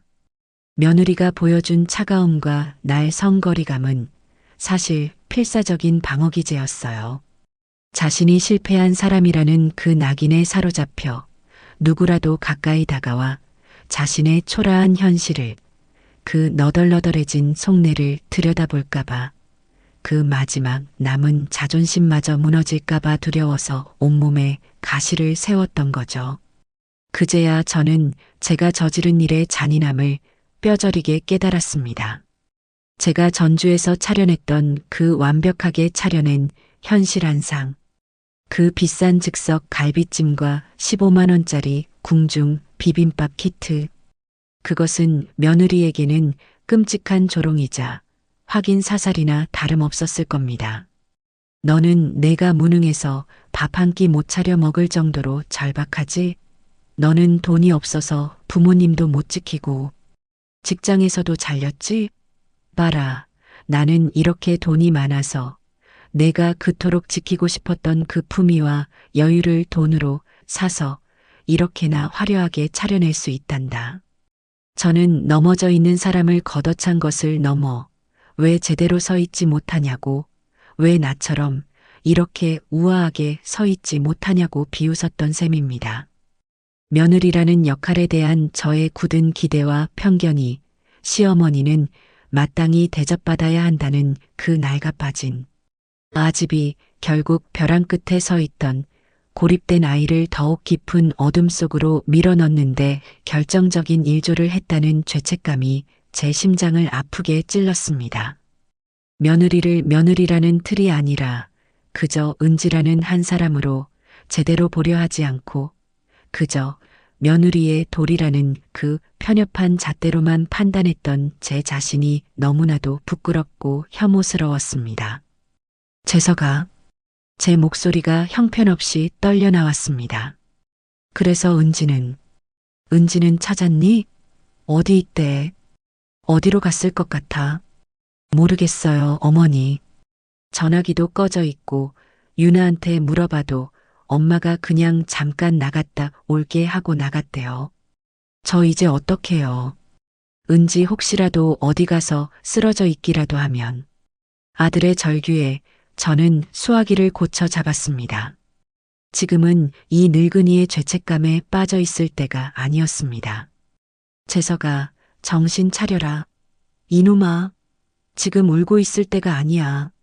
은지가 갈 만한 곳 싹 다 생각해봐. 친정에는, 그래, 사돈댁에는 전화해봤어? 아니요. 아직? 장인 장모님 아시게 되면 두 분 쓰러지실까봐 못했어요. 당장 전화해. 지금 그런 거 따질 때가 아니야. 혹시 친정으로 갔을지도 모르지 않으냐. 그리고 은지가 가던 동네 도서관, 카페, 유나 학교 앞. 너가 생각할 수 있는 모든 곳을 당장 찾아봐. 날씨도 추운데 그 얇은 옷만 입고 어디 길거리에서 헤매고 있을 수도 있어. 엄마가 지금 바로 올라갈게. 어머니, 이 밤에 어떡해. 시끄럽다. 엄마 지금 당장 택시라도 잡아 타고 올라갈 테니까. 은지 혼자 두면 안 돼. 알았어? 재석아, 끊지 말고 꼭 옆에 있어 주거라. 아니지, 끊고 당장 나가서 찾아. 엄마가 올라가면서 계속 전화할게. 은지 꼭 찾아야 한다, 아들. 저는 전화를 끊고 겉옷을 꿰어 입었습니다. 며느리가 제게 주었던 그 차가운 편의점 비빔밥. 그것은 모욕이 아니었습니다.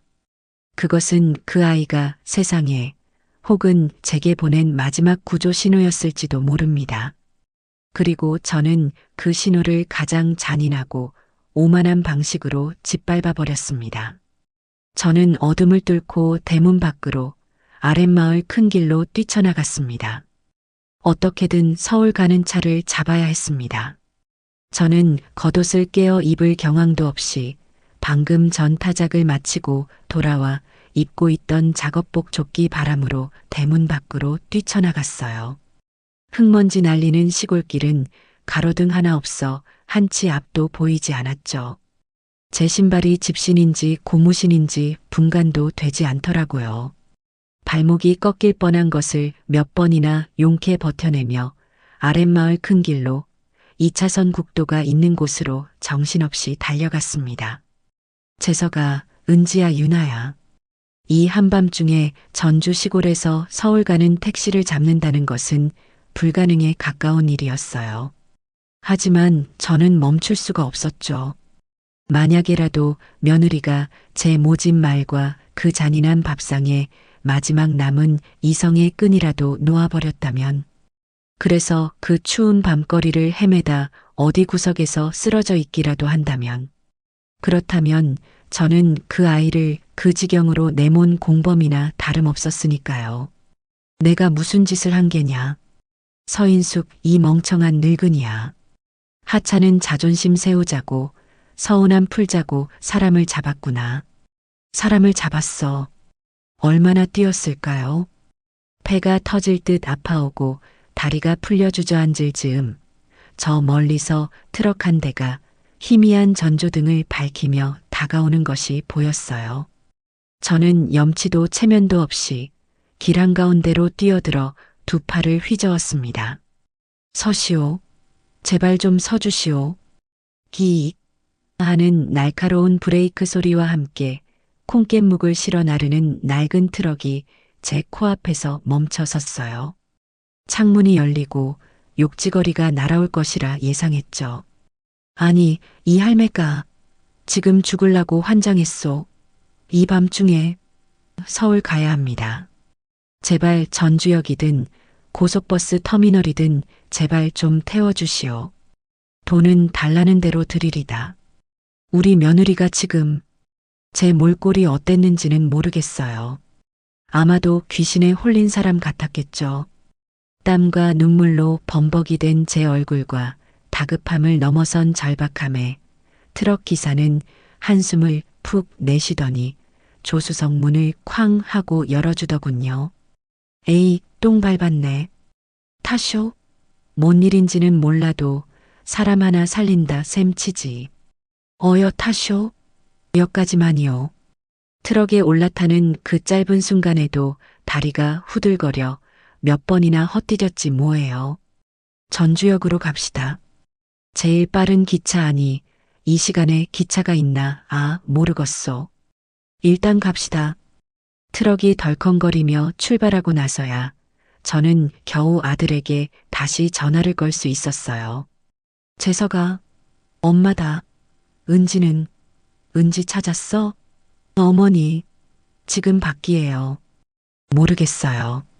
전화기는 계속 꺼져 있고 장인어른 댁에도 전화했는데 안 왔대요. 다들 지금 난리가 났어요.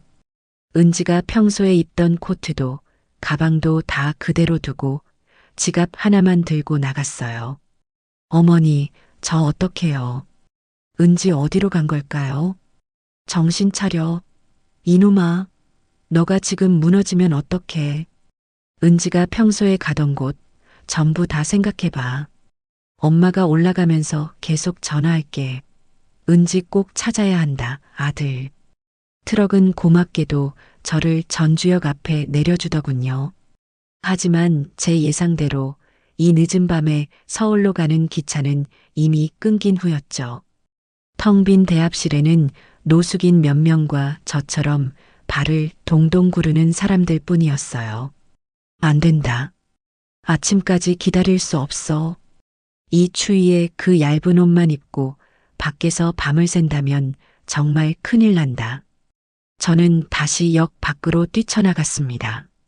그리고 역 앞에 줄지어 서 있는 택시들 중 가장 앞에 서 있는 기사에게 다가가 창문을 두드렸죠. 기사님, 서울 갑시다. 네. 할머니, 지금 뭐라고 하셨어요? 서울이요? 서울 가자고요. 돈은 걱정 마시오.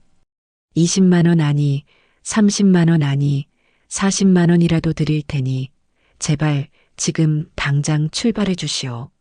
제 손에 쥔 만 원짜리 몇 장과 제 입에서 나온 40만 원이라는 액수의 불균형에 기사가 저를 위아래로 훑어보더라고요. 할머니, 지금 저랑 장난하시는 겁니까? 돈도 없으신 것 같은데. 있소. 집에 아니, 아들 집에 가면 다 있소. 내 아들이 서울의 32층 아파트에 사는 놈이요. 못 믿겠으면 지금 당장 전화 바꿔드리지. 제발 갑시다. 우리 며느리가 지금 제정신이 아닌 제 모습에 기사는 한숨을 내쉬며 일단 타죠. 가면서 아드님이랑 통화 한번 합시다. 진짜인지 아닌지. 그리고 40이 아니라 50은 주셔야 합니다. 하더군요. 저는 고개를 100번도 더 끄덕이며 택시 뒷좌석에 무너지듯 몸을 실었어요. 50이 아니라 100이라도 드리리다. 출발해 주시오. 최대한 빨리. 제발. 택시가 고속도로에 올라타자 창밖으로 검은 풍경들이 무섭게 스쳐 지나갔어요. 저는 그제야 겉옷도 없이 작업복 조끼 바람으로 뛰쳐나온 제 몸이 덜덜 떨리고 있음을 깨달았죠. 하지만 그 추위는 제 심장을 얼어붙게 만든 죄책감에 비하면 아무것도 아니었어요. 저는 눈을 감았습니다. 그날의 일들이, 며느리의 모든 행동이 다시금 머릿속에서 재생되더군요. 소파에 힘없이 누워 노트북을 보던 그 텅 빈 눈. 제 반찬통을 보며 냄새 밴다고 말하던 그 날카로운 목소리. 그건 깔끔함이 아니라 이미 망가질 대로 망가진 자신의 삶에 더 이상의 변수를 드리고 싶지 않았던 절박한 경고였어요. 그리고 제가 내밀었던 고들빼기 김치. 그때랑 지금이랑 같나요? 그 말 임신했을 때 새 생명에 대한 희망으로 가득 찼던 그때와 모든 것을 잃고 나락으로 떨어진 지금이 같을 리가 없었죠. 저는 그 아이의 상처를 가장 아픈 추억으로 후벼 팠던 겁니다. 나는 그 아이에게 시어머니가 아니라 빚쟁이보다 더 무서운 존재의 실패를 확인시키는 저승사자였구나. 눈물이 뺨을 타고 흘렀죠. 늙은 시어미의 권위, 대접받고 싶은 마음. 그 하찮은 자존심 때문에 제가 한 아이를 벼랑 끝으로 내몰았던 거예요. 어머니, 찾았어요. 은지 찾은 것 같아요. 그때 재석이에게서 전화가 걸려왔어요. 제 심장이 멎는 줄 알았습니다. 어디야? 어디 있어? 괜찮아? 은지 괜찮은 거냐? 다친 데는? 아, 그게 장인어른께서 혹시나 해서 은지 대학교 도서관에 가보셨대요. 거기가 졸업생도 들어갈 수 있는 24시간 열람실이 있다고. 그런데 거기에 있었대요. 도서관? 그 시간에 도서관에 왜? 모르겠어요. 그냥 구석에서 멍하니 앉아 있었대요.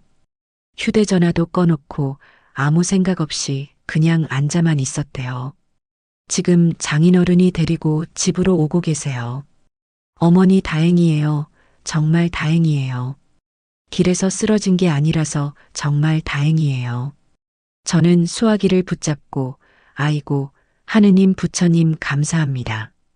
감사합니다 하고 울부짖었어요. 택시기사가 백미러로 저를 힐끗 쳐다보는 것이 느껴졌지만 창피함도 몰랐죠. 무사히 찾아서 그것으로 되었어요. 새벽 3시가 넘어 택시는 서울의 그 거대한 아파트 단지 앞에 도착했습니다. 제가 주소를 외우고 있었거든요. 재석이가 이미 1층 로비에 내려와 저를 기다리고 있더라고요. 녀석은 택시기사에게 돈을 지불하고는 겉옷도 없는 저를 부축했어요. 어머니, 이 추위에 밖에서 기다리셨어요? 겉옷도 없이. 됐다. 은지는 어디 있어? 방금 장인어른이랑 같이 들어왔어요. 엘리베이터를 타고 32층으로 올라가는 그 짧은 시간이 꼭 1000년처럼 느껴졌습니다.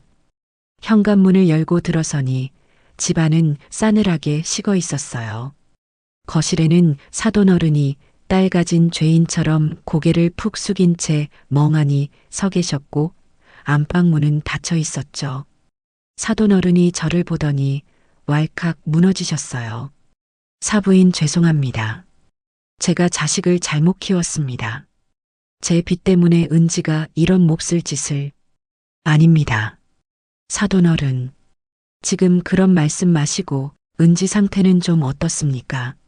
저는 신발도 벗지 않은 채 안방 문을 열었어요. 방 안 침대 구석에 며느리 은지가 몸을 웅크리고 앉아 있었죠. 제가 서울에 왔던 그날 입었던 얇은 스웨터 차림 그대로였어요. 그 아이는 울고 있지도 화를 내고 있지도 않았어요. 그저 텅 비어버린 눈으로 초점 없이 벽지만을 바라보고 있더군요. 한 달 넘게 혼자서 그 모든 비밀을 감당해온 아이는 완전히 부서져 버린 인형처럼 보였습니다. 제 발소리에 녀석이 천천히 고개를 돌렸어요. 그리고 저를 발견했죠. 그 순간 며느리의 텅 빈 눈에 공포가 어렸어요. 저를, 이 시어머니를 마치 자신을 심판하러 온 사람처럼, 자신을 지옥으로 끌고 갈 사람처럼 바라보더라고요. 녀석은 침대 구석으로 더 파고들며 몸을 떨었어요. 어머님이 여긴 어쩐 일로. 그 목소리를 듣는 순간 제 심장이 갈기갈기 찢어지는 것 같았어요. 제가 그 아이에게 얼마나 무서운 존재였는지 그 눈빛 하나로 알 수 있었죠. 저는 그 어떤 말도 하지 않았어요. 미안하다 혹은 괜찮다 같은 말들은 이 끔찍한 상황에서 너무나 값싸고 무의미하게 느껴졌거든요. 대신 저는 말없이 녀석에게 다가갔어요. 그리고 밤새 시골의 찬바람을 맞으며 달려온 흙먼지가 묻은 제 작업복 조끼를 벗었죠. 그리고 그 얇은 스웨터 위에, 그 작고 떨리는 어깨 위에 제 조끼를 덮어주었습니다. 흙냄새와 땀냄새가 났을 거예요. 며느리가 그토록 싫어하던 그 시골 냄새였겠죠. 하지만 은지는 피하지 않았어요. 그저 제 행동을 이해할 수 없다는 듯이 저를 올려다볼 뿐이었죠. 저는 녀석의 곁에 주저앉아 얼음장처럼 차가운 그 손을 잡았어요. 그리고 제 평생 단 한 번도 며느리에게 해본 적 없는 그 말을 했습니다. 아가. 며느리의 눈이 커지더군요. 집에 잘 왔다. 춥다. 다 끝났다. 이제 괜찮아. 엄마가 왔다. 제 말에 며느리의 텅 비었던 눈에서 비로소 뜨거운 눈물이 방울져 떨어지기 시작했어요. 그것이 그 길고 끔찍했던 밤의 끝이었습니다. 그날 새벽 우리는 아무도 잠들지 못했어요. 칠흑 같은 어둠이 물러가고 창밖이 희미하게 밝아올 때까지 집안의 모든 것은 멈춰버린 듯했죠. 사돈 어른은 딸의 방문이 닫히는 것을 보시고는 거실 소파에 망연자실 주저앉아 계셨어요. 저 역시 그분께 차마 어떤 위로도 건넬 수가 없더군요. 그저 물 한 잔을 떠다 드리는 것이 제가 할 수 있는 전부였죠. 사돈 어른은 사부인 볼 낯이 없습니다. 하는 말만 되풀이하시다 동이 트기 무섭게 도망치듯 집을 나서셨어요. 그 굽은 등이 딸의 불행이 오롯이 자신의 탓이라 여기는 아버지의 무거운 어깨가 제 마음을 더욱 아프게 짓눌렀습니다. 아들 재석이는 거실 소파 구석에 몸을 만 채 밤새 단 한숨도 자지 못했어요. 녀석은 제게도 닫힌 방문에도 아무런 말을 걸지 않았죠. 그저 자신의 무능함과 어리석음에 대한 자책으로 스스로를 갉아먹고 있는 듯 보였어요. 저는 며느리의 방문 앞 차가운 대리석 복도에 수건 한 장을 깔고 웅크리고 앉아 밤을 지새웠습니다. 며느리는 제가 덮어준 흙냄새 묻은 조끼를 쥔 채 방 안에서 아주 오랫동안 소리 죽여 울었어요. 그 억눌린 흐느낌이 벽을 타고 제 등 뒤로 전해져 올 때마다 저는 심장이 도련해지는 것 같은 고통을 느꼈죠.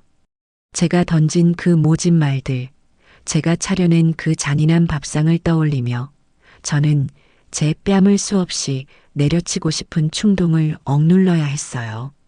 아침이 밝았죠. 방문이 열리고 아무것도 모르는 손녀 유나가 할머니 하고 외치며 제게로 뛰쳐나왔어요. 아이는 밤새 어른들에게 어떤 폭풍이 휘몰아쳤는지 모르는 듯 해맑기만 하더군요. 할머니, 어제 언제 오셨어요? 왜 여기서 주무세요? 엄마 아빠는 또 늦잠 자요? 그 천진한 물음이 이 지옥 같은 현실을 더욱 비참하게 만들었어요. 오냐, 우리 강아지. 할미가 유나 보고 싶어서 일찍 왔다. 저는 애써 웃으며 아이를 안아 올렸습니다. 유나를 씻기고 아침밥을 챙겨 유치원 버스에 태워 보냈어요. 노란 버스가 골목을 돌아 사라지는 것을 보고 나서야 저는 다시 그 숨막히는 집으로 돌아왔죠. 재석이는 여전히 넋이 나간 사람처럼 소파에 앉아 있었고 며느리는 방에서 나올 기미가 보이지 않았어요. 저는 며느리의 부엌으로 들어갔습니다. 그리고 망설임 없이 며느리가 사용하던 가장 깨끗한 앞치마를 찾아 제 허리에 둘렀죠. 그것이 저의 사과였어요. 내가 이 집의 밥을 책임지겠다. 내가 너희를 다시 일으켜 세우겠다. 는 무언의 약속이었죠. 한때 우리 사이에 냉전이 벌어졌던 그 차갑고 세련된 대리석 부엌. 그곳이 이제 상처를 보듬는 안전한 공간이 되어야만 했어요. 냉장고를 열었죠. 제가 전주에서 가져왔던 반찬통들이 눈에 띄었지만 저는 애써 그것들을 외면했어요.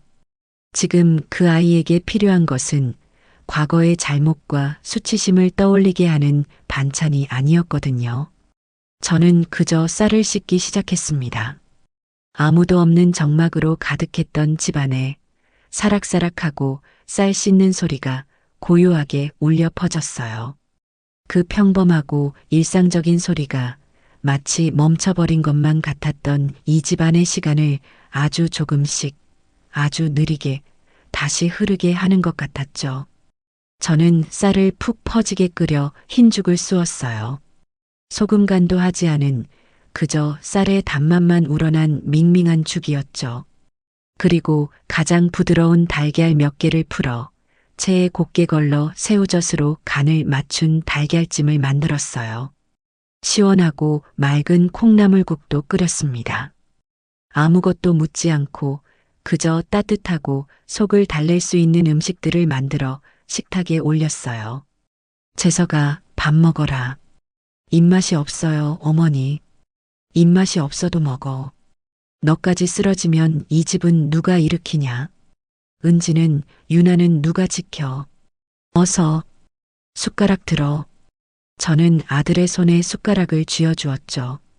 아들은 마지못해 마치 모래알을 씹는 사람처럼 죽을 한술 떴어요. 그리고 저는 어제와 똑같이 작은 쟁반에 흰죽과 달걀찜을 담아 며느리의 방으로 향했습니다. 아가, 밥 먹자. 방문은 잠겨 있지 않았어요. 녀석은 침대에 걸터 앉아 밤새 입고 있던 그 옷 그대로 창밖만 멍하니 바라보고 있었죠. 퉁퉁 부은 눈, 핏기 하나 없는 입술, 마치 생명이 다 빠져나간 마른 나뭇가지 같았어요. 제가 쟁반을 내밀자 며느리는 고개를 저었어요. 생각 없어요, 어머니. 먹어야 한다. 먹기 싫어요. 제가 무슨 자격으로 어머님이 해주신 밥을 먹어요. 저는 그냥 이대로 죽었으면 좋겠어요. 그 말이 제 심장을 내리쳤습니다. 죽다니 정신 차려. 그따위 말을 어디서 함부로 입에 담아. 내가 죽으면 유나는, 재석이는, 그리고 너만 바라보고 사시는 내 부모님은 어찌하라고. 저도 모르게 소리가 높아졌어요. 며느리가 움찔하며 어깨를 떨더군요. 저는 깊은 숨을 내쉬고 목소리를 낮췄죠. 자격? 밥 먹는데 자격이 어디 있어. 숨 쉬는 사람은 다 먹어야 하는 게 밥이야. 어서. 저는 녀석의 침대맡에 쟁반을 내려놓고 어제처럼 그 옆에 주저앉았어요. 내가 안 먹으면 나도 안 먹는다. 너 먹을 때까지나 여기서 한 발짝도 안 움직일 게야.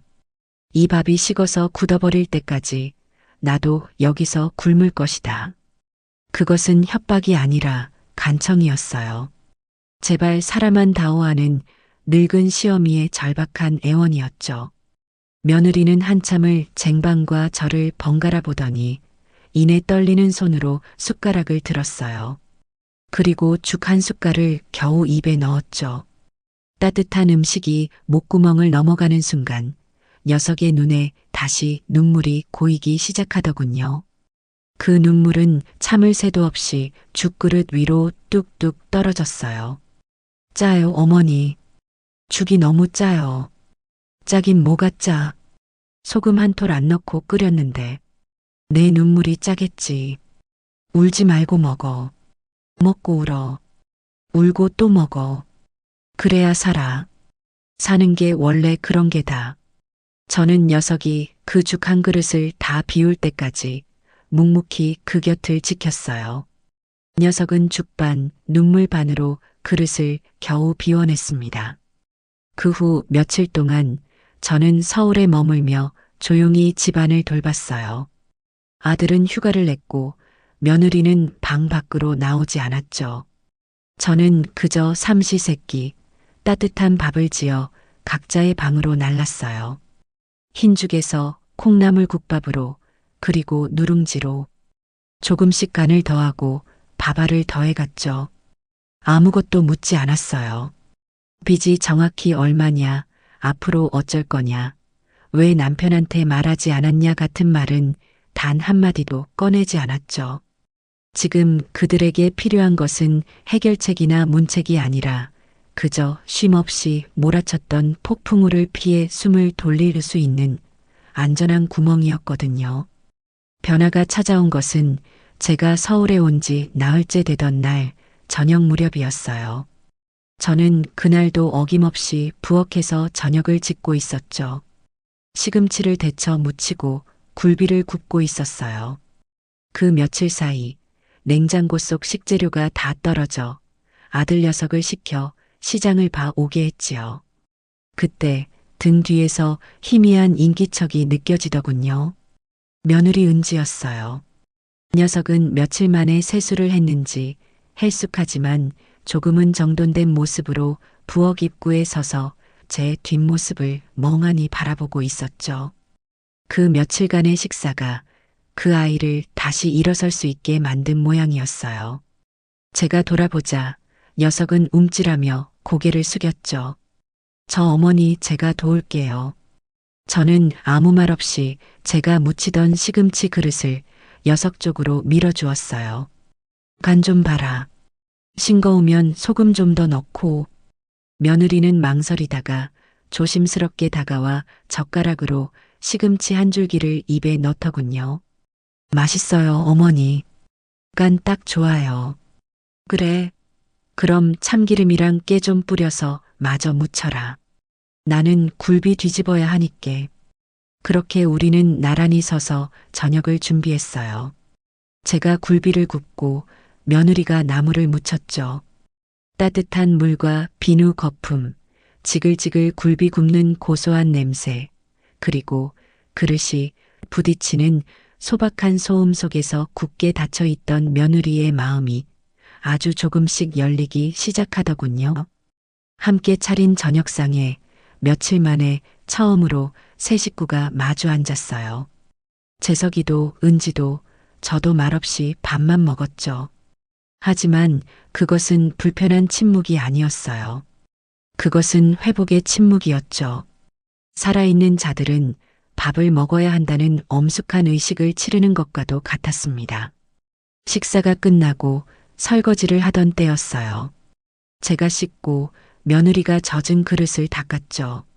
한참을 망설이던 며느리가 그릇 닦는 소리보다 더 작은 목소리로 굳게 닫혀있던 입을 열었어요. 어머니, 왜? 정말 죄송했어요. 어머니께 편의점 그거.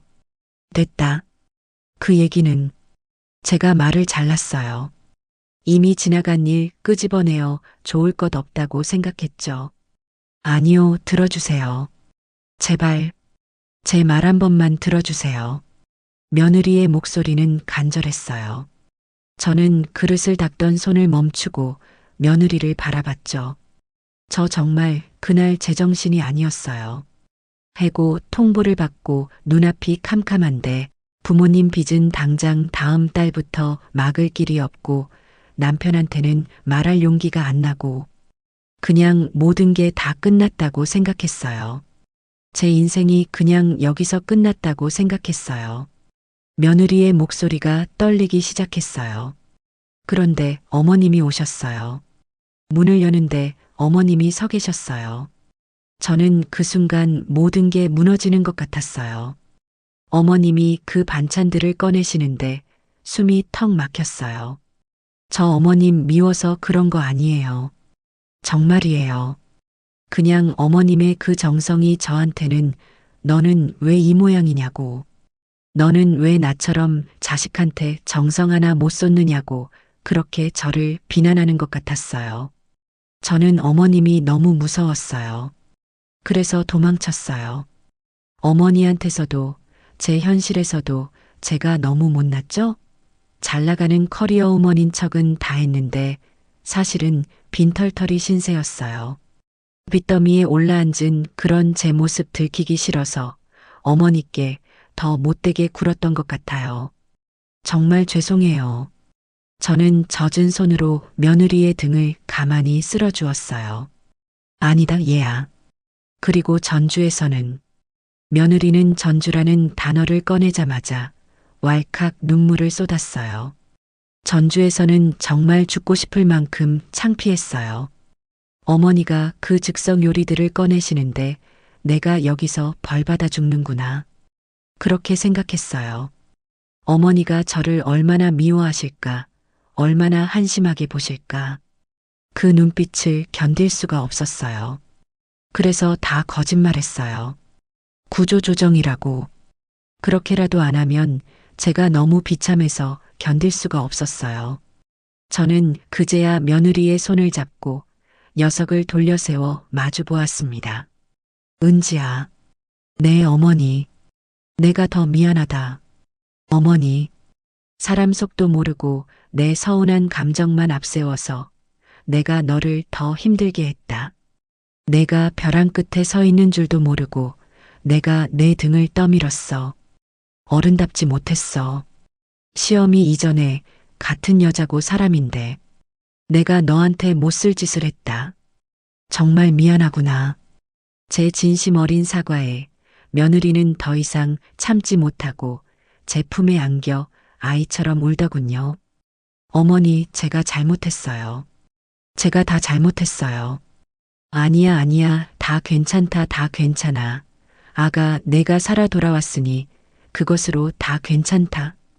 해결책을 제시하거나 섣부른 위로를 건네는 대신 그저 녀석이 오랫동안 혼자 감당해온 그 무거운 짐을 내려놓을 수 있도록 그 작은 등을 한참 동안이나 쓸어주었죠. 그렇게 서로의 가장 취약한 모습을 마주한 순간 비로소 우리는 시어머니와 며느리라는 그 지긋지긋한 역할의 벽을 넘어 한 사람 대 한 사람으로 서로를 마주볼 수 있게 되었어요. 진정한 유대감은 차가웠던 대리석 거실이 아니라 바로 그 부엌의 작은 개수대 앞에서 따뜻한 물줄기와 비누 거품 속에서 그렇게 조용히 싹트고 있었습니다. 그날 밤 우리 세 사람은 며칠 만에 처음으로 거실 식탁에 마주 앉았어요. 유나는 이미 깊이 잠든 시각이었죠. 그건 심판의 자리가 아니었어요. 빚쟁이의 독촉 자리도 아니었고요. 그건 가족이라는 이름으로 모인 난파선에서 구사일생으로 살아남은 생존자들의 첫 번째 대책회의였습니다. 며느리 은지는 눈물이 그렁그렁한 채였지만 더 이상 도망치려 하지는 않았어요. 저는 며느리의 손을 잡은 채로 고개를 숙이고 있는 아들 녀석에게 말했죠. 재석아, 내 어머니. 은지가 지난 1년 동안 혼자 뭘 감당해 왔는지 이제 알겠냐? 네, 알아요. 제가 정말 면목이 없어요. 은지한테도 어머니한테도. 면목 없는 건 나중 얘기다. 지금은 우리가 뭘 해야 할지 얘기할 때야. 은지야, 내 어머니. 며느리는 여전히 고개를 숙이고 있었어요. 이제 숨기지 말고 다 얘기해 보거라. 사돈어른 빚이 정확히 얼마나 되는 거냐? 이자가 한 달에 얼마가 나가는 게야? 그리고 내가 잘린 건 퇴직금은 뭐 그런 건 어떻게 되는 게야? 며느리는 망설였어요. 자신의 가장 아프고 치욕스러운 부분을 그것도 시어머니에게 밑바닥까지 드러내야 한다는 것이 죽기보다 싫었겠죠. 괜찮다. 이제 우린 한 배를 탔어. 이 배가 지금 물이 새고 있는데 어디가 얼마나 찢어졌는지 알아야 땜질을 할 게 아니냐. 이 배가 가라앉으면 너만 물에 빠지는 게 아니야. 재석이도 유나도 그리고 나도 다 같이 물에 빠지는 게야. 그러니 알아야 살 길을 찾지. 제 단호한 말에 며느리는 한참을 망설이다 하나씩 털어놓기 시작하더군요. 사돈어른의 가게가 망하면서 진 빚의 원금, 그 무섭게 불어난 이자, 그리고 자신이 해고당하면서 받은 퇴직금은 이미 그 이자를 막는데 다 들어가 버렸다는 사실까지. 남은 것은 이 아파트 대출 원리금과 당장의 생활비조차 막막한 현실뿐이었어요. 이야기를 듣는 내내 재석이는 고개를 들지 못했죠. 자신의 아내가 그런 지옥을 홀로 견디는 동안 자신은 팀장 아내를 둔 남편 행세를 하며 아내에게 생활비 타박이나 하고 당신 돈 다 어디다 쓰냐고 몰아세웠던 지난 날들이 주마등처럼 스쳐 지나가는 듯했어요. 모든 이야기가 끝났을 때 무거운 침묵이 내려앉았죠. 재석이가 먼저 입을 열었어요. 내가 은행에 신용대출을 받을 수 있는 만큼 다 받아볼게요. 그리고 제 적금 안 된다. 제가 단칼에 잘랐어요. 빚을 빚으로 막는 건 아랫돌 빼서 윗돌 괴는 격이야. 그건 해결책이 아니야. 엄발에 오줌 누기지. 그럼 어떡해요, 어머니. 당장 다음 달 이자 막을 돈도 없는데. 저는 깊은 숨을 내쉬었어요. 그리고 전주를 떠나기 전부터, 아니, 어쩌면 그 서울 오는 택시 안에서부터 이미 마음먹었던 이야기를 꺼냈습니다. 이 집 팔자. 네. 어머니, 그게 무슨... 재석이와 은지가 동시에 경악하며 저를 쳐다보더군요. 이 집, 이 번쩍거리는 32층 아파트. 이거 팔자고 했다. 어머니, 안 돼요. 이 집 저희가 어떻게 장만한 건데 대출이 절반이 넘지만. 그래도 여길 팔면 저희 어디로 가요? 그래, 대출이 절반이지. 겉만 번지르르한 빚더미야. 재석아, 은지야. 너희는 이 집이 너희의 성공이라고 생각했겠지만 내가 보기엔 너희를 올가매는 감옥이었어. 너희 두 사람 이 집 대출금 갚느라 등골이 휘고 서로 얼굴 볼 시간도 없이 일만 했잖니. 이게 사는 게냐? 저는 단호하게 말했죠. 이 집 지금 당장 내놔. 다행히 그동안 집값이 올랐다니 팔면 대출금 갚고도 꽤 남을 게다. 그걸로 먼저 사돈어른 급한 불부터 끄자. 두 분 길거리에 나앉게 할 수는 없지 않으냐. 어머니, 며느리가 울음을 터뜨렸어요. 어머니, 안 돼요. 어떻게 저희 부모님 때문에 집을... 시끄럽다. 내 부모가 내 부모고 내 자식이 내 자식이지. 어디서 편을 갈라. 이미 한 가족이 됐는데. 그리고 남는 돈으로 우리는 형편에 맞는 작은 아파트로 가자. 전세로 아니면 아주 작은 빌라라도 뭐가 어떠냐. 하늘 높은 데서 발 뻗고 자는 것보다 땅바닥이라도 두 발 편히 뻗고 자는 게 100번 낫다. 유나 학교 조금 멀어지면 어떠냐. 엄마 아빠가 웃는 게 유나한테는 100배 1000배 더 좋은 교육이다. 그리고 나도 저는 품속에서 제 통장을 꺼내 식탁 위에 올려놓았어요. 이거 내가 평생 밭일해서 모은 돈이다. 내 아비 내 시아비 유산 한 푼 안 받고 내가 악착같이 모은 내 돈이야. 그리고 전주에 내 이름으로 된 밭 그거 팔란다. 어머니, 그건 절대 안 됩니다. 그건 어머니 노후 자금이잖아요. 저희 때문에 어머니 노후를... 재석이가 기겁하며 제 손을 잡더군요. 노후? 내가 지금 너희랑 이렇게 있는데 그깟 땅 쪼가리가 무슨 내 노후야. 내 노후는 내 자식, 내 손주가 밥 굶지 않고 웃으면서 사는 거. 그게 내 노후다. 늙은이 걱정은 붙들어 매. 저는 통장을 며느리 손에 쥐어주었어요. 이 돈 그리고 밥한 돈 합치면 사돈어른 빚 다 갚고도 남을 게다. 그러니 이걸로 다 갚아. 그리고 다시 시작해. 빚 없는 데서부터 깨끗하게 다시 시작하는 게야. 어머니, 제가 이 은혜를 어떻게 해. 며느리는 제 통장을 붙들고 바닥에 엎드려 통곡했어요. 그 아이가 그렇게 소리내어 우는 것은 처음 보았죠. 은혜라고 생각 마라. 이건 내가 너한테 빚 갚는 게야. 네. 내가 너한테 편의점 비빔밥으로 그리고 그 잔인한 즉석 밥상으로 내 마음에 빚을 졌다. 너를 죽음 직전까지 몰고 간 빚이야. 그러니 이걸로 그 빚퉁 치는 걸로 하자. 알겠냐?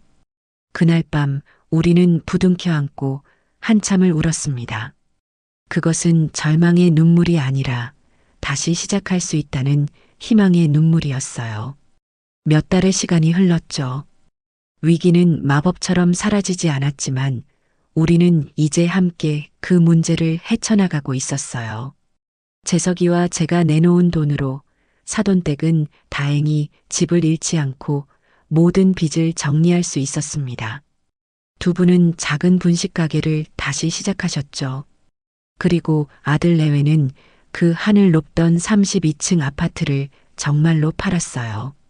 속이 다 시원하더군요.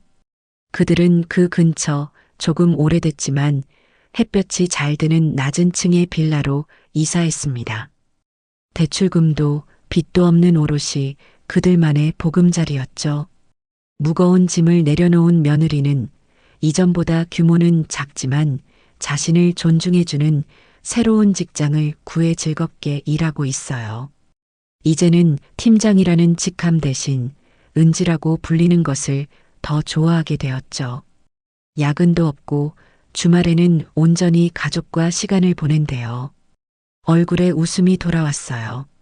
이야기의 마지막 장면은 다시 가을볕이 따사로운 전주에 있는 제 부엌이랍니다. 주말을 맞아 며느리가 손님이 아닌 진짜 딸의 얼굴로 저를 찾아왔어요.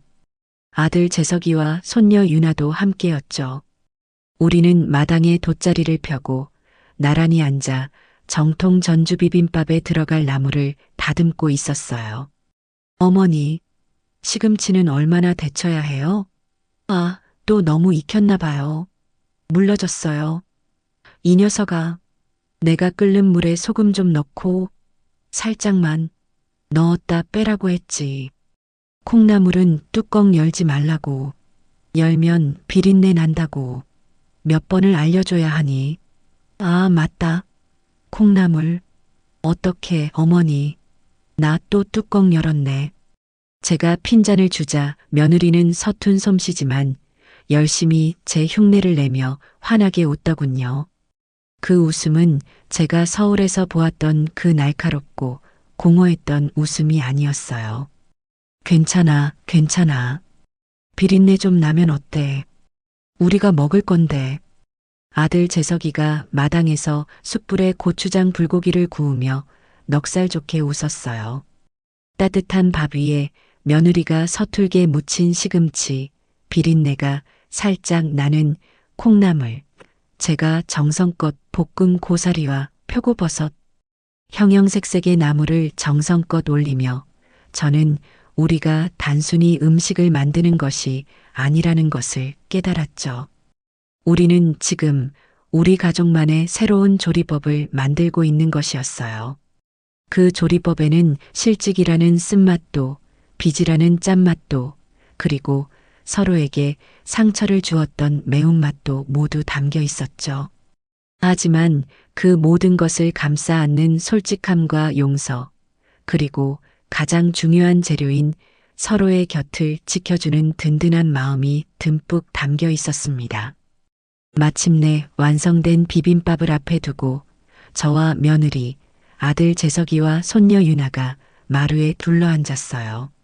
차가웠던 편의점 비빔밥도 모욕감을 주었던 즉석 비빔밥도 아니었죠. 각자의 그릇에 담긴 밥과 나물을 맛있게 비비며 웃는 우리의 모습 위로 따스한 가을 햇살이 쏟아져 내렸습니다. 자, 어서 먹어보자. 은지야, 내가 무친 콩나물 맛이 어떠냐?